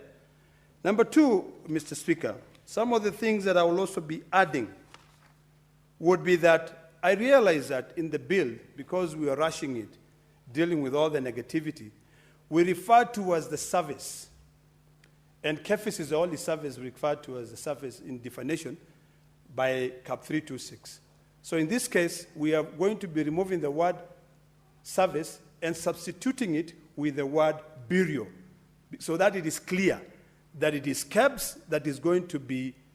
Today, if we have Senator Consolata saying, I own a company that is producing seed and I want to take this alternative route that has been introduced to enhance local innovation, they will go straight to KEBS, follow through these steps, and remember, KEBS will not be an avenue for you to be able to come in and bring substandards. No, they subscribe to the highest standards of testing, the UPOV, which Kenya is a member. So they will be doing that. We will not just be spectators on the OECD. No, we will be taking control of our economy. Number two, Mr. Speaker, I will also be changing, instead of saying seed variety, but I'll also be calling it the crop cultivars of the crops. Because we now are very clear that what we want is to come up with crops that will be registered, monitored, regulated by KEBS, and only KEBS can be able to control that. Number two, Mr. Speaker, some of the things that I'm going to be making some changes at during the third reading is on who has the power to be able to add into the list. Not to modify, but to add crops into that list, which will be the Cabinet Secretary. Mr. Speaker, I want to now dwell into a couple very important matters that I really would like my colleagues to listen to. And as I dwell into these matters, because I've seen one of my good friends has just walked in, one of the reasons why I decided to sponsor this bill is because, as a farmer, I'm sick and tired of low yields. I cannot plant 1 acre of beans and get 700 kilos. Yet my neighbor in Uganda is getting 1.7 metric tons, 1,700 kilos. And it's only because in that country, in Tanzania, in Rwanda, in Ethiopia, in Zambia, they are willing to engage in a conversation that promotes innovation. That is one of the things that has really iked me, and I decided that I have to support this. Mr. Speaker, it is also important to realize, and this is where I want to at least share some input, because I've taken some time to do a comparative analysis, to look at countries that use a dual system. You know, there's a debate out there, Mr. Speaker, that I am now, with this bill, we are going to put our country at risk of getting substandard seeds. That is so wrong. That argument negates the power that institutions like KEBS have in this country. Also, ignores comparative analysis of other nations that have developed. I've given an example of Australia. I've given an example of Canada. The United States in itself that has got 50 states. 50 states. There, they have two of them. They have AOS CA quality assurance, and they also have a QA program. They look at these two, one that caters to the domestic market. That is where I am. I want our farmers in Muranga. I want our farmers in Kirinyaga. I want our farmers in Nyandarua to plant beans, and instead of getting 700 kilos, they have the ability to see companies out there that are producing seeds that is giving them 2 tons. That is what I want. I do not want to be made to become a consumer. I want to be a producer. And that is the argument that I'm having here. Mr. Speaker,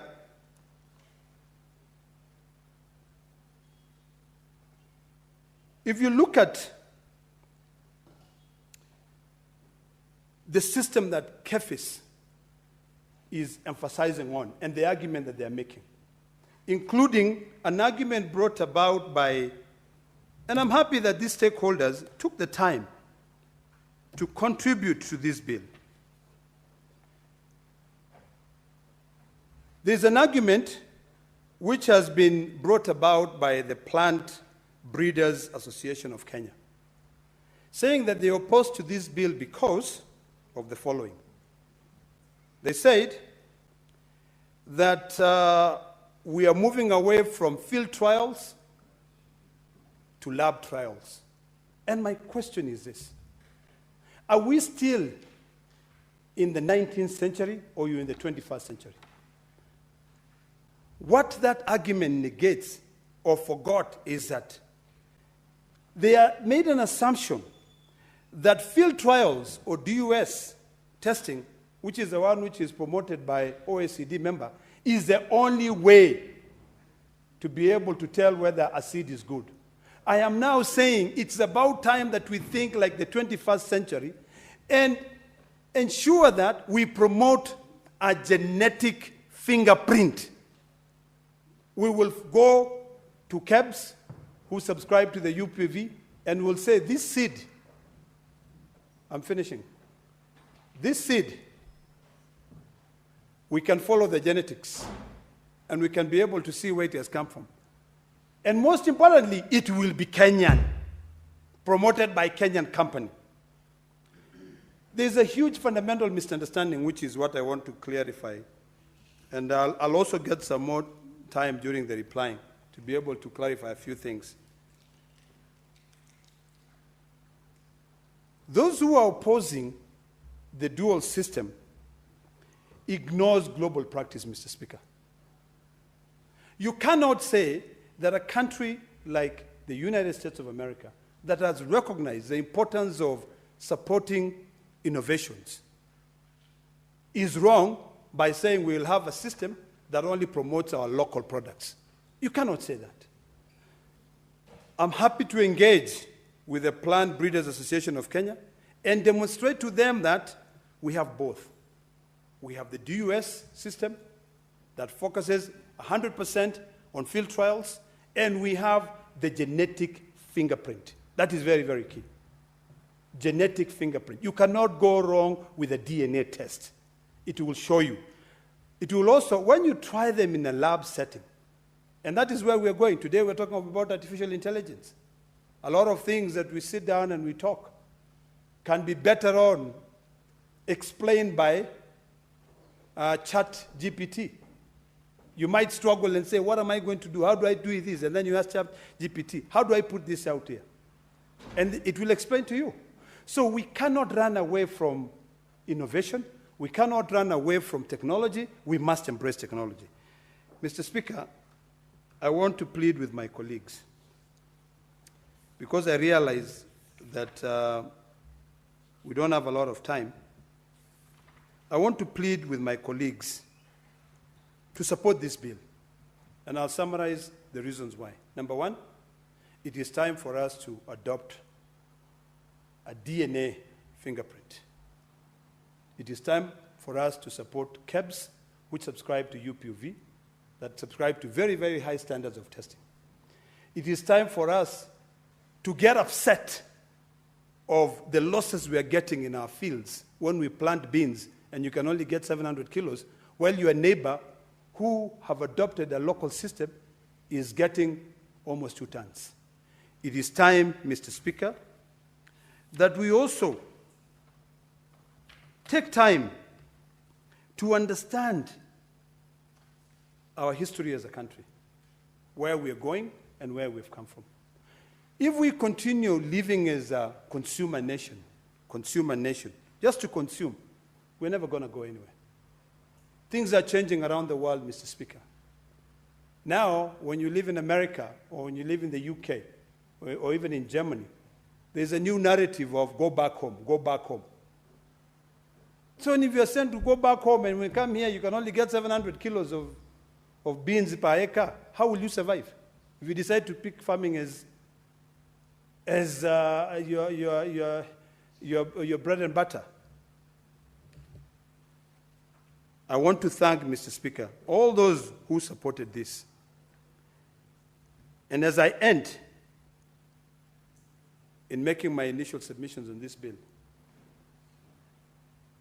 it is wrong, Mr. Speaker, for a local company to spend up to $50,000 4 years to get their seed variety registered.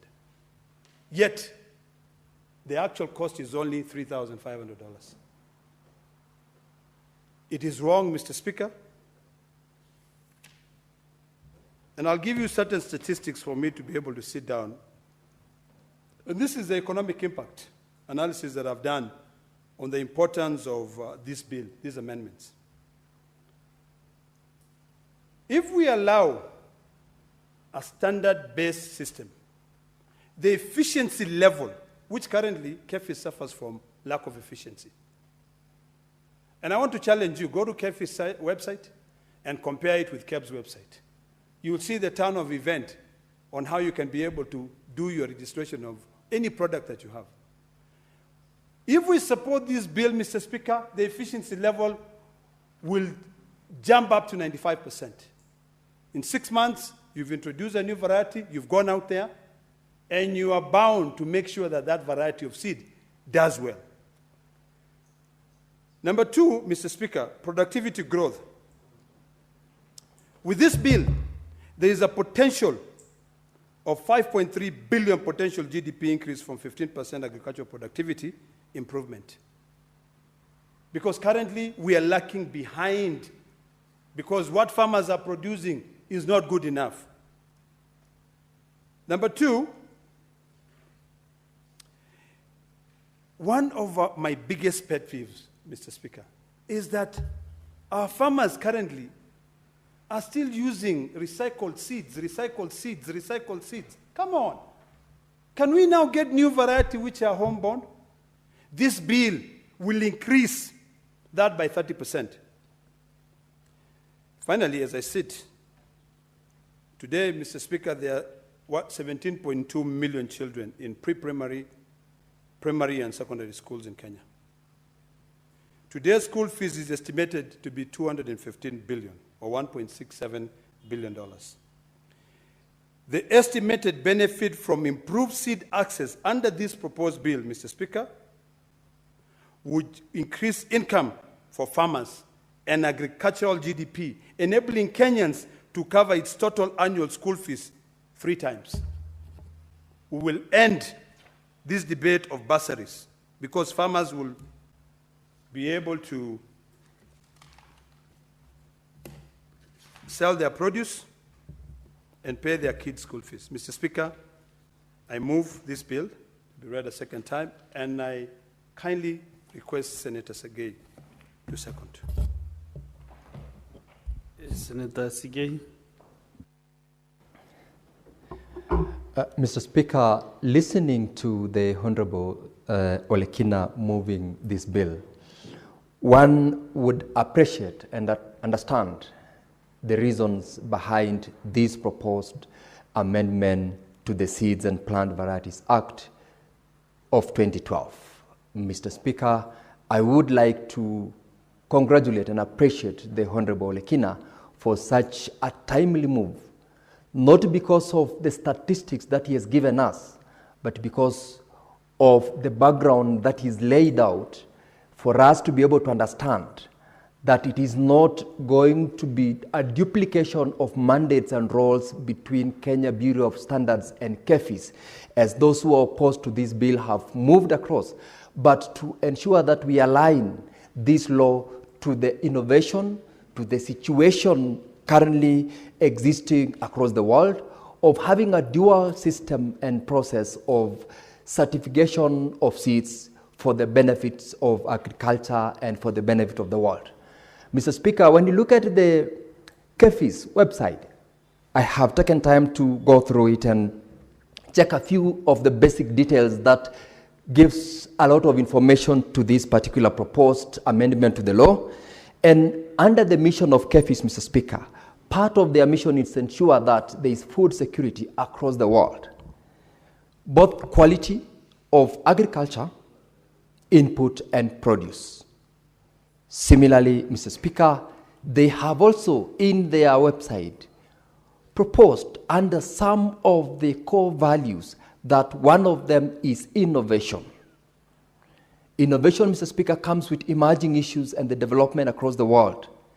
And that is why when the mover of this bill ran us through the history of who are the members of OECD and who are not, who are the members of UPUV and who are not, it is to guide us to understand that the proposed amendment is aimed at ensuring that we achieve the innovative nature and also the emerging trend in terms of the agriculture and the management of the sector as a whole, not only in Kenya, but across the world. Mr. Speaker, the mandate of KEFIS will not in any way be diminished by the introduction of this amendment. in fact, introducing a second authority or agent to support the local farmer in this aspect of certification of seeds is a golden opportunity for us as Kenyans who, by the way, Mr. Speaker, as will be notified, are not members of OECD and therefore are not able to establish even policies that would guide us in the varieties of the plants that we have. Mr. Speaker, that particular background guides us. Why am I saying this, Mr. Speaker? It is because as a representative of the people of Bomet, we pride in agriculture. 70% of local employment opportunities comes from agriculture, from tea, avocado, beans, maize, name them. It can only then be improved when we give an opportunity to a second institution to give us varieties and certification of those varieties, not for the international market, but for the local market. And therefore, Senator Olekina, this is a timely legislation, and I want to applaud you for that and ask that we support it, because Kenya is an agricultural economy. If the statistics you've been given about 1 hectare of land in Kenya giving us 0.7 metric tons of beans as a yield, when you juxtapose that with our neighbor, Uganda, Tanzania, or Rwanda, that have facilitated certification of additional hybrid or superior varieties in their sector, they are getting more than double, 1.7 metric tons, if I got your statistics right. It's high time, therefore, Mr. Speaker, that we support this particular introduction of an amendment so that we give KEBS the opportunity to do it. And I like the way this proposal has been placed. When you read the Act, the 212 Act, that is the latest publication, Mr. Speaker, the introduction of the 3 very specific amendments has not in any way affected the mandate of KEFIS. It, therefore, going to be read as malice for anyone opposing this proposal, because KEBS does not take away the mandate of KEFIS. It does not also conflict in any way, because the introduction to the amendment to Section 2 of this Act introduces a bureau, and in this case, Kenya Bureau of Standards, that has got its own specs for purposes of certification. The specs in this case will be purely for local market and local production. It is therefore unfair and uncalled for anyone to oppose and say this amendment will conflict the mandates of these 2 institutions. Far from it, Mr. Speaker. The very specific proposals in the amendment to Section 10 by introduction of Section 10A, 10B, and 10C, Mr. Speaker, is to introduce a standard-based registration system. This is the system that the mover of the motion highlighted by saying that we will not be entirely relying on the field studies that takes up to 4 years for an outcome and certification to be issued to a breeder or to someone who wants to trade a new variety. The amendment provides that Kenya Bureau of Standard will, in under 6 months, be able to certify a new variety that goes into the market for purposes of enhancing production to the locals and the people of Kenya. That is a very clear distinction that Section 10A, 10B, and 10C, as introduced by the mover of this bill, seeks to introduce and establish a standard-based registration system.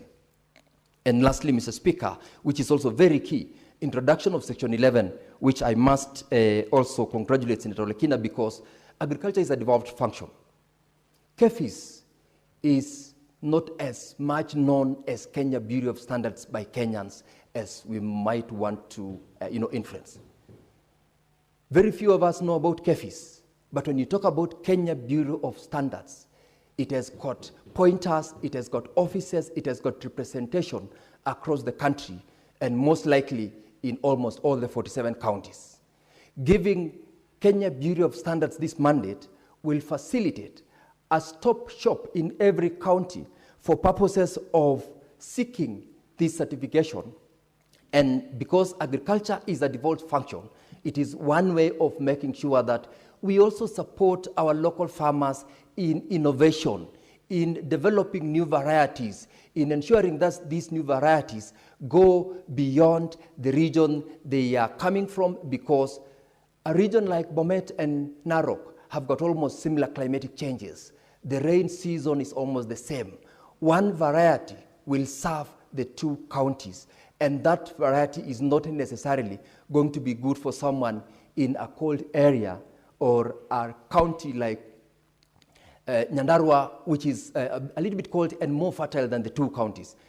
Introducing this mandate to Kenya Bureau of Standards, Mr. Speaker, therefore, will ensure that we facilitate this certification from across our region, Kenya, and we will also be able to open up market for competition with our products within the region.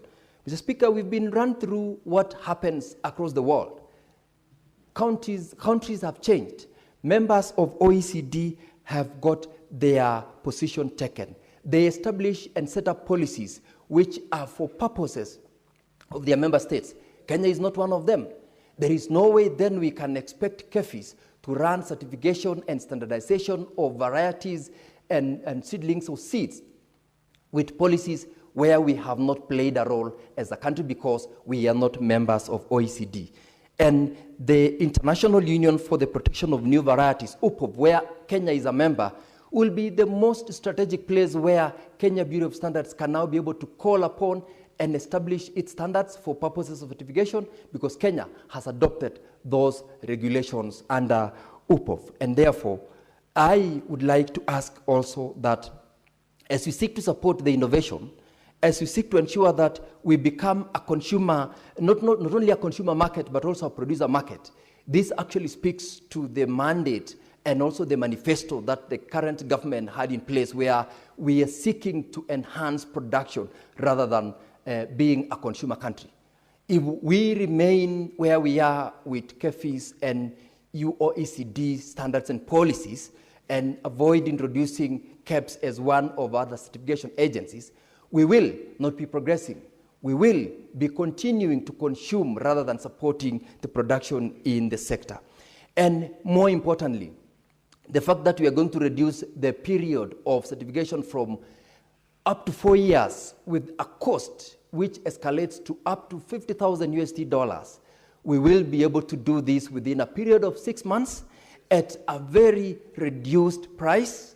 And therefore, Mr. Speaker, the fact that requires us to go to the field, in this case, will be reduced because we are going to retain what is called genetic fingers within Kenya Bureau of Standards, and the print will be able to locate the locality of that particular variety so that we're able to liaise with them for purposes of knowing which area, which region, and which market will do well in such a particular variety.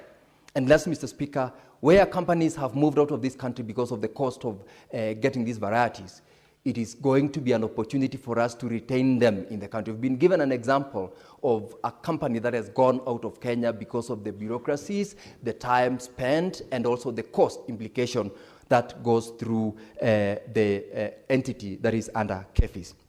And Mr. Speaker, as I've said, we are not seeking to introduce duality of roles or conflict of roles. It is better to have the two institutions, run them, this for the local market and for local varieties. Let KEFIs continue doing what it's doing best in dealing with the international market and produce. And Mr. Speaker, I know if we push this and introduce these proposals to the law, we will be supporting agriculture. We will be supporting our farmers in order to enhance production. And I know that when we also add up those additional proposals made by the mover in the process of changing from the service to the Bureau, it will distinct the role that KEFIS is doing from that which we are saying Kenya Bureau of Standards is given the mandate in law to support agriculture, to support Kenya, and to improve on the genetic development of our own varieties instead of relying on institutions that will protect their market and leave us out to hunger and to poverty for the longest we can. I support this, Mr. Speaker, and as I second, I once again want to appreciate Senator Olekina for bringing this very important amendment to the law. It is timely, and I hope the members of this House will give it the support it desires so that we close on it and we progress as a country. Mr. Speaker, I second, and I thank you for the opportunity to support and second this particular bill.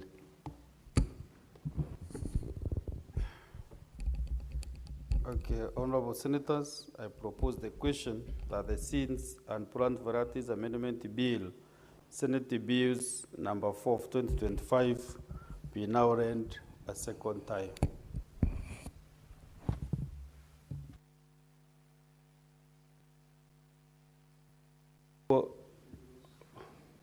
Senator Mulgo, you want to contribute? Yes. Please go ahead.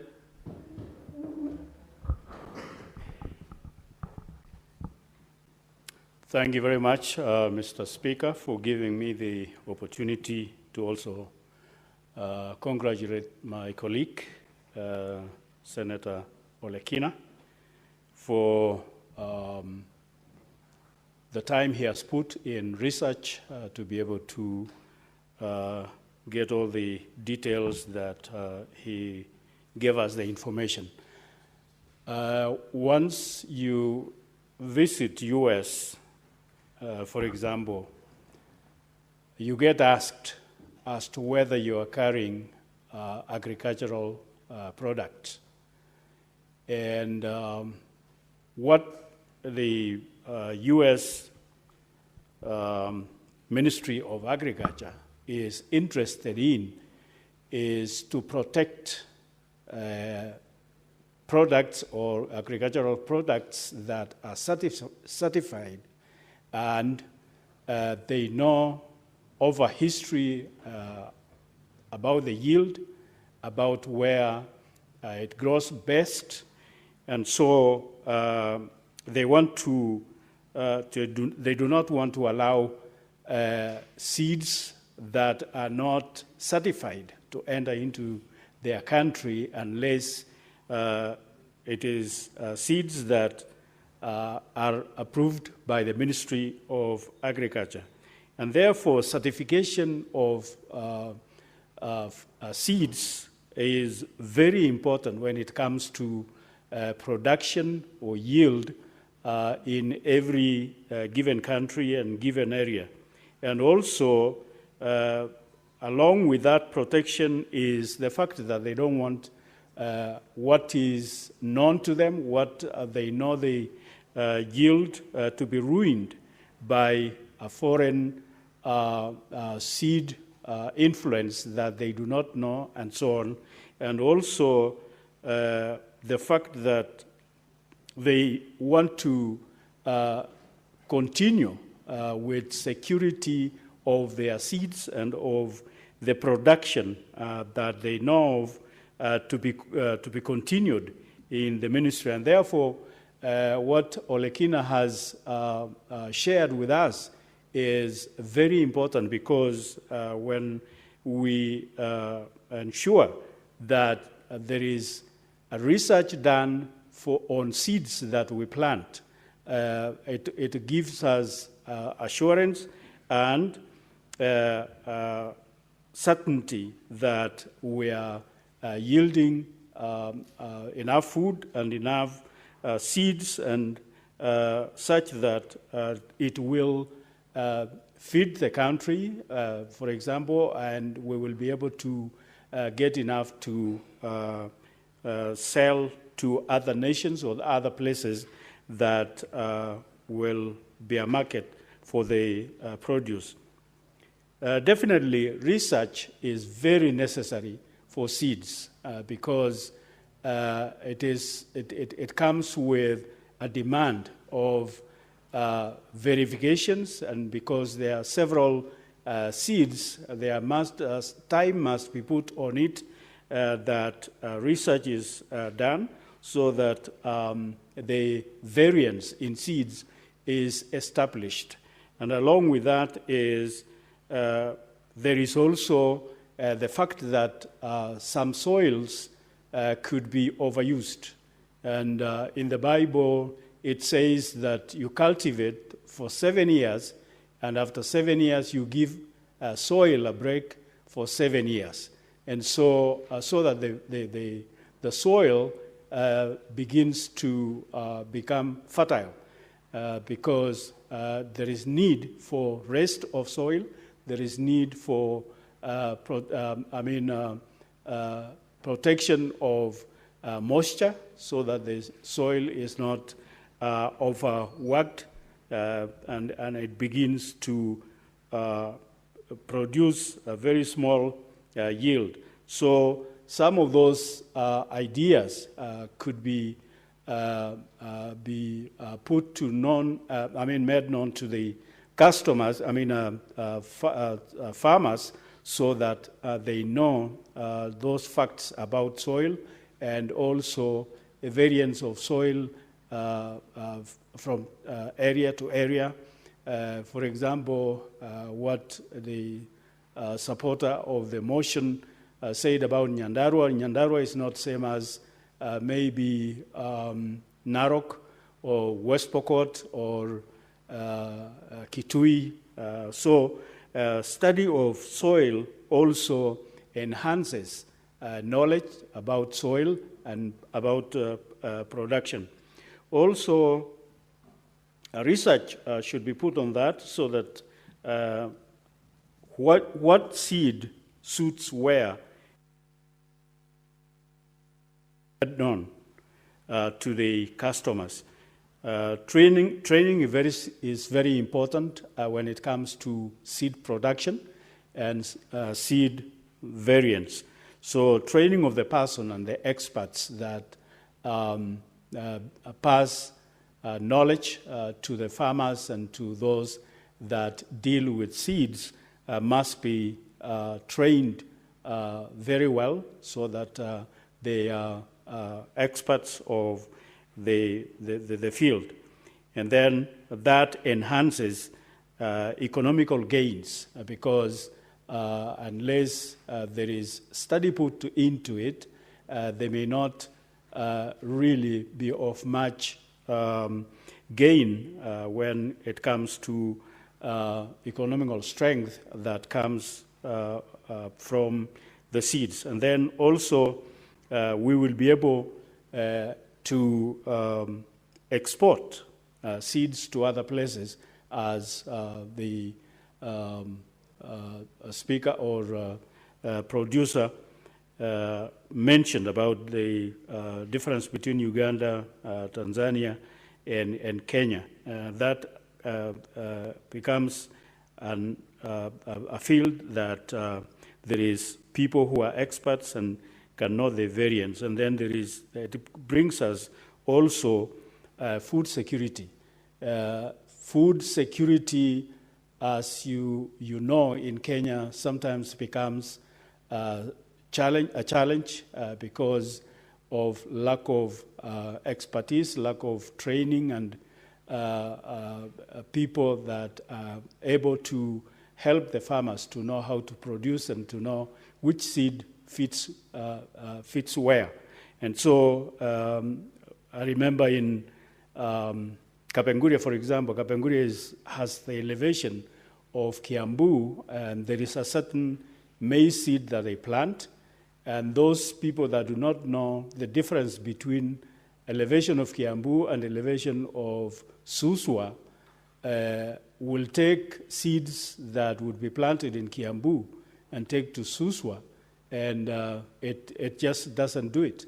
And so when they produce little, they think it is a problem with the seed. They don't know that it is a problem with elevation and also the type of seed that they have taken to Suswa instead of leaving it for Kiambu. And so such variants will not bring a yield that can give those people food security and so on. And vice versa. Somebody in Suswa can think that what they plant in Suswa, no matter how good it does in Suswa, will never do good in Kiambu because of elevation and soil factor. Then also diseases that would destroy the crop is another area that has to be studied and put to the knowledge and skill of those that handle seeds and also the farmers, so that there is knowledge about it, and there is also knowledge about which kind of disease kills crops in their area. So I support. Thank you.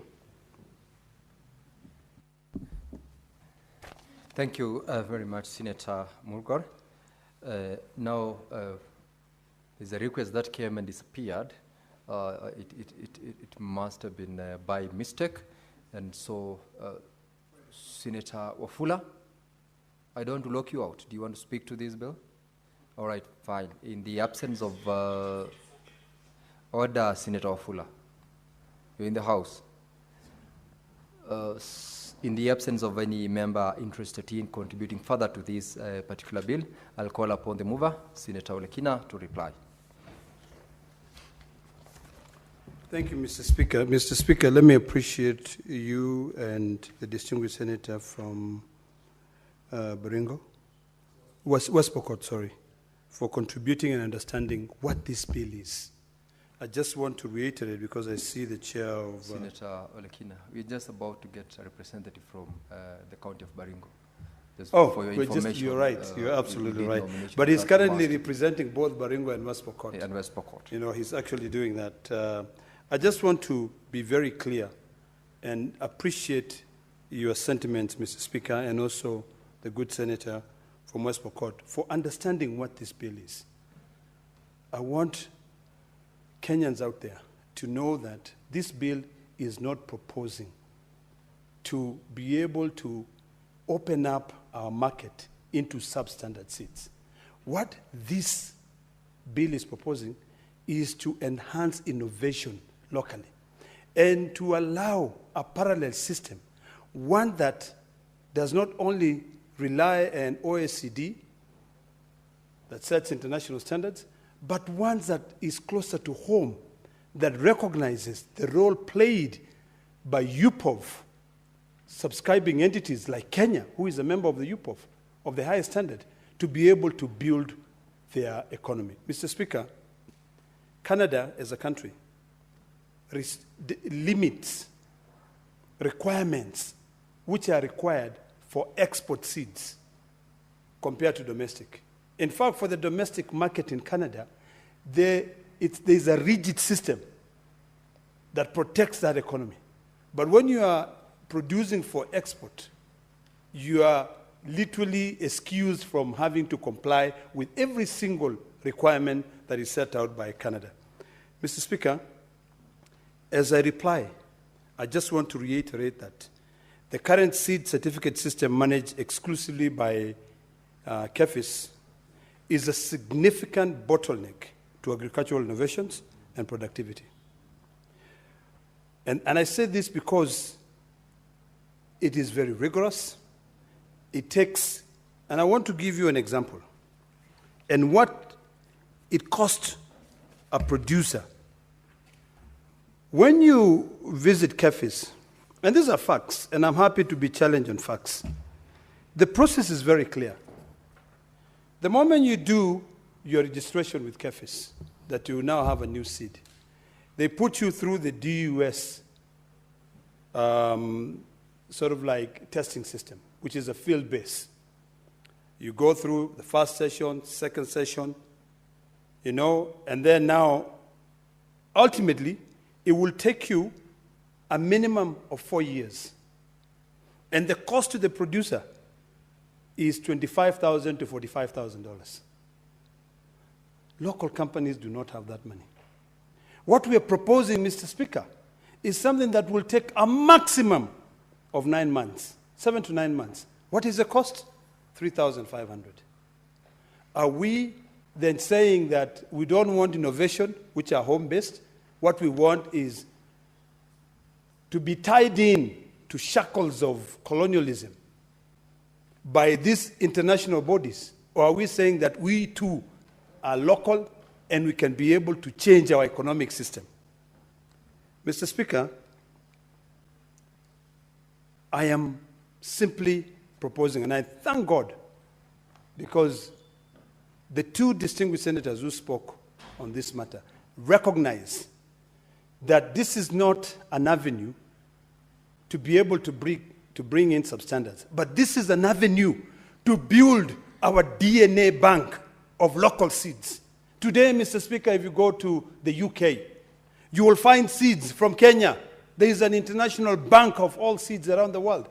Why can't we localize that and have a seed bank in Kenya that recognizes seeds from Bomet, from Bungoma, from West Pokot, that subscribe to a clear standard that tie down to DNA instead of just field trials? And I want to be very clear because I know there are people out there who think that I'm focusing on maize.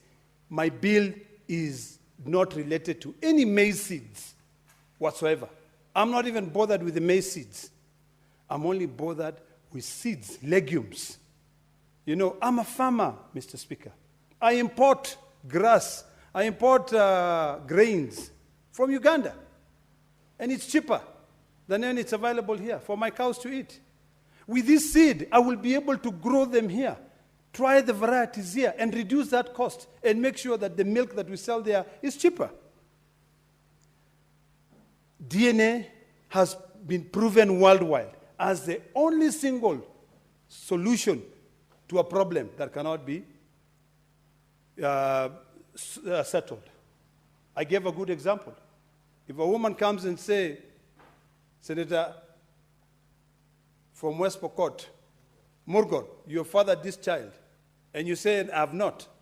It is not lookalikes or field trials that will determine that. It's DNA. And once DNA says that, that's a fact. So we just want to encourage local innovation. So the CAB system that I am proposing, and I'm happy that you've understood it clearly, is one that includes DNA, fingerprinting, and transparent digital registry. So that I can go to the registry of KEBS and I say, how many seeds varieties are there? Today, you tell me. If you can go to KEFI's system and you follow the DNA of these things. You can't. Mr. Speaker, I want to close by trying to disabuse some misunderstanding by some stakeholders, and I'm happy that the chair of the committee is here. Because you will find that there are few stakeholders who have opposed to this bill. One of them, which is the Plant Breeders Association of Kenya. And their reasons for opposing these bills are founded in the following principles. Number one, they have assumed that the DOS testing is the only valid approach to seed certification. I have demonstrated here clearly, and I'm happy that the two distinguished senators who spoke have also agreed with me that it is not only DUS, but it is also DNA fingerprints. So I want to be able to correct that in that misunderstanding. And I've given examples. Countries like Canada process variety registration in 2 to 6 weeks, using streamlined laboratory approaches, while Australia successfully operates dual certificate system, one that is focused on the export market and one that is focused on the local market. Number two, Mr. Speaker, the current system in which the Plant Breeders Association did not appreciate is extremely expensive. This proposed system will reduce the cost. Mr. Speaker, because my good brother is here, if you allow me, I will donate a few minutes to him to be able to speak. But Mr. Speaker, I'd like to request that you extend by 15 minutes so that I allow my brother to speak, to contribute to this bill. so that I can be able to close. Because you can actually.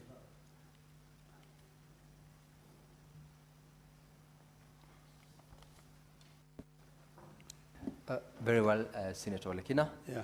I was inquiring as to the amount of time that is still available to you. Yes. And of course, I'm told we've got 4 minutes to rise. Okay. I will, when the time comes, exercise the 15 provisions minutes. of Standing Okay. Order 34 All right. to give you an additional 15 minutes. Fantastic. I extend the sitting How of the many House minutes for do you need? 15 10. minutes from 6:30. 4 minutes, okay. Thank you, Mr. And Speaker. you can yield to Senator Cherargei 4 a few minutes. minutes so that you close as Okay. you reply. Thank you, Mr. Speaker. Mr. Speaker, it is important for me to clarify to the Plant Breeders Association of Kenya, who it's important that I speak to, because they are stakeholders. And it is imperative that we engage in a factual discussion, not a discussion which is skewed in a particular direction. I have indicated clearly that it is not only the DUS system.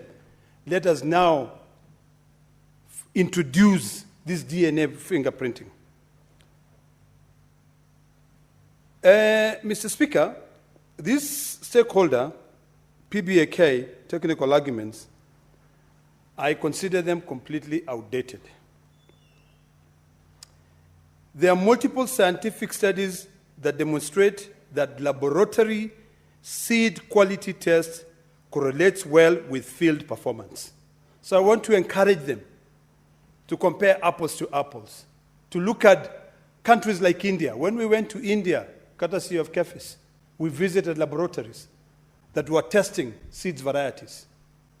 And India recognized that it is imperative that they have a local system that will support their economy, not only to be boiled down by foreign policies that cripples their productivity level. Mr. Speaker, it is also important that I clarify to PBOK on the importance of this new variety, new registration system when it comes to small-scale farmers. In fact, contrary to their submissions, this standard-based registration system that we are now proposing will reduce the cost to small-scale farmers. It will make it easier. I have demonstrated to you the process with KEFIS. 4 to 5 years, $50,000. Yet what I'm proposing is only 9 months, maximum. Any small company in Kenya, we are talking about innovation. There are no longer jobs in Kenya. You can no longer get a job. But you can go to school, become a scientist, and decide that I'm going to start a seed company. When you start a seed company, if we stick to the argument, outdated argument being propagated by KEFIS, including sponsoring news article, editorial, that's something which is not factual, then there's no way we are going to end unemployment in this country. Because then we will just be left to become slaves of international bodies. The standards that I'm proposing, Mr. Speaker, are very, very high standards. UPOV standards are the highest standards in the world. And why do I say they are the highest standard compared to OECD? Is because Kenya, our country Kenya, is a member of UPOV, so they contribute. Senator Murgor, do you know what Kenya does when it goes to OECD? They literally just say, oh, in Kenya, this is our situation. I was there, I sat down in a meeting. This is our situation. But the difference, and that is what KEFIS is telling you, let's go this direction. The difference with the UPOV testing system is that Kenya is a bona fide member. They will say, no, we do not want this, and they will be listened to. It is, if you want to compare OECD, you can compare with the G7 countries. You know, OECD is made up of 38 countries. G7 country is made up of 7 countries. Or you have the permanent members of the United Nations. When we go there, we just talk, but ultimately is what the permanent members of the United Nations will say will determine which direction we'll go as a country. When will we as a country look back and say enough? I am tired, Mr. Speaker, as I end, of my mother who grows beans, harvesting 700 kilos. Yet my relatives in Tanzania are harvesting 1,700 kilos per hectare. And this is because of the old bureaucratic, bottleneck, outdated policies which are being propagated by KEFIS. I'm willing to engage KEFIS at any given time on a fact base, factual, on what we're going to do to improve this economy. Mr. Speaker, the 60-day registration is very conservative. If you compare with countries like Australia, there are certain crops that only takes a very 2 to 6 weeks. That is not 60 days. So 60 days, I'm saying, that's 2 months. 2 to 6 weeks is a month and a half. So I'm saying is that with KEBS, I have not seen KEBS written in this water, but I've seen KEBS written here. I trust KEBS. Kenyans trust KEBS. So let us now shift the burden to the producers, to the young Kenyans from Baringo County, from the young Kenyans from Elgeyo Marakwet, from Nandi County, who says, I'm going to produce this seed to contribute to the GDP. I've demonstrated clearly, Mr. Speaker, that with the reduced cost, the amount of GDP growth in the agricultural sector in this country will be triple. I've given you statistics of how much we are currently paying for our students in primary and secondary school. $1.67 billion. The $1.67 billion which we are paying, that one will be easily raised by this bill.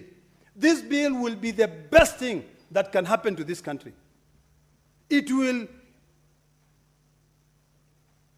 help farmers compete internationally. You know,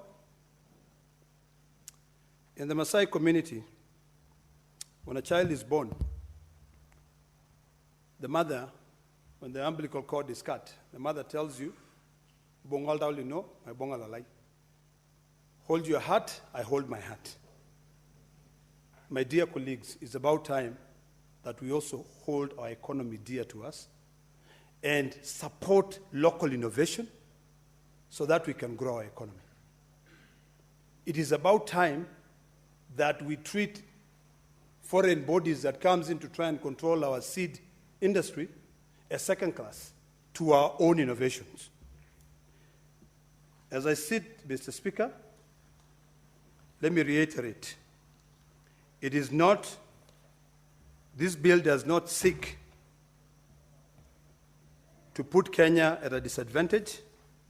It seeks to make Kenya be recognized for their innovation, for their ability to grow.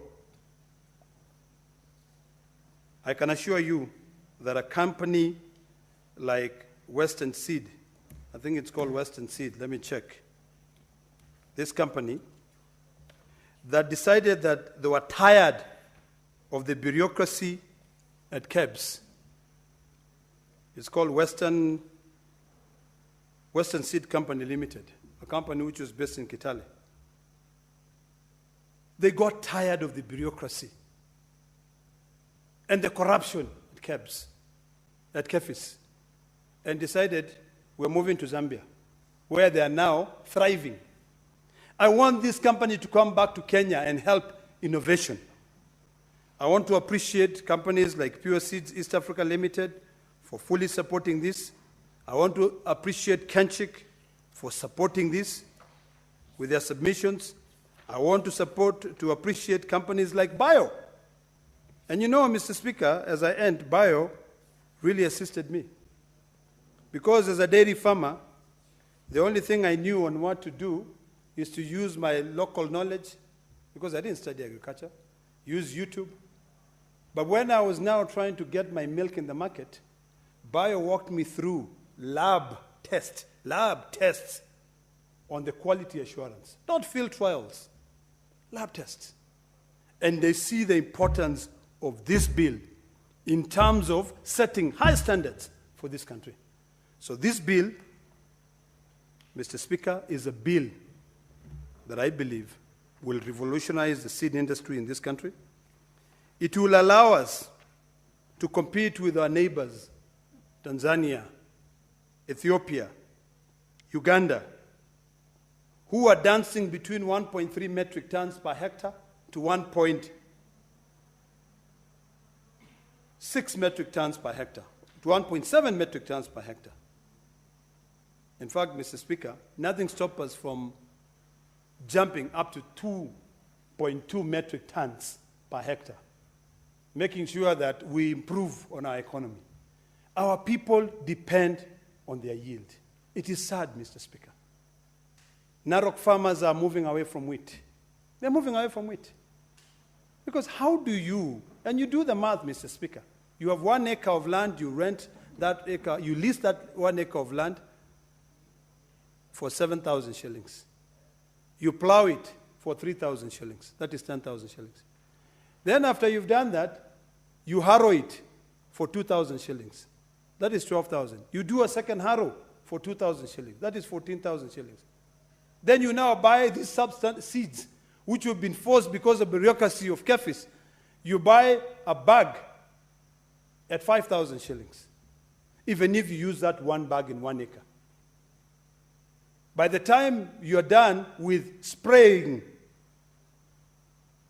it is costing you 25 to 30,000 shillings an acre. Then you harvest. You get 5 bags. 5 bags an acre. And then you go into the market, you are told it is 5,000 shillings per acre, per bag. So do the math. 5,000 times 5 is 25,000. You might as well have just gone and take care of your cows. Instead of you are, toying the soil, working out every day for you to come and either break even or get at a loss. In fact, you will go at a loss because when you are harvesting, the combined harvester, which most of them come from Wasingishu and Kitale, will charge you 2,000 shillings an acre. Essentially, you will just be saying, I'd rather even just let my cows go and graze in this wheat. Because by the time you're harvesting, it is 30,000 shillings. But your harvest, it's 25,000 shillings, losing 5,000 shillings. So Kenyans, this bill gives you an opportunity for you to take control of your crops, gives you an opportunity for you to compete internationally. KEFIS, I have a lot of respect for you. Handle the international market.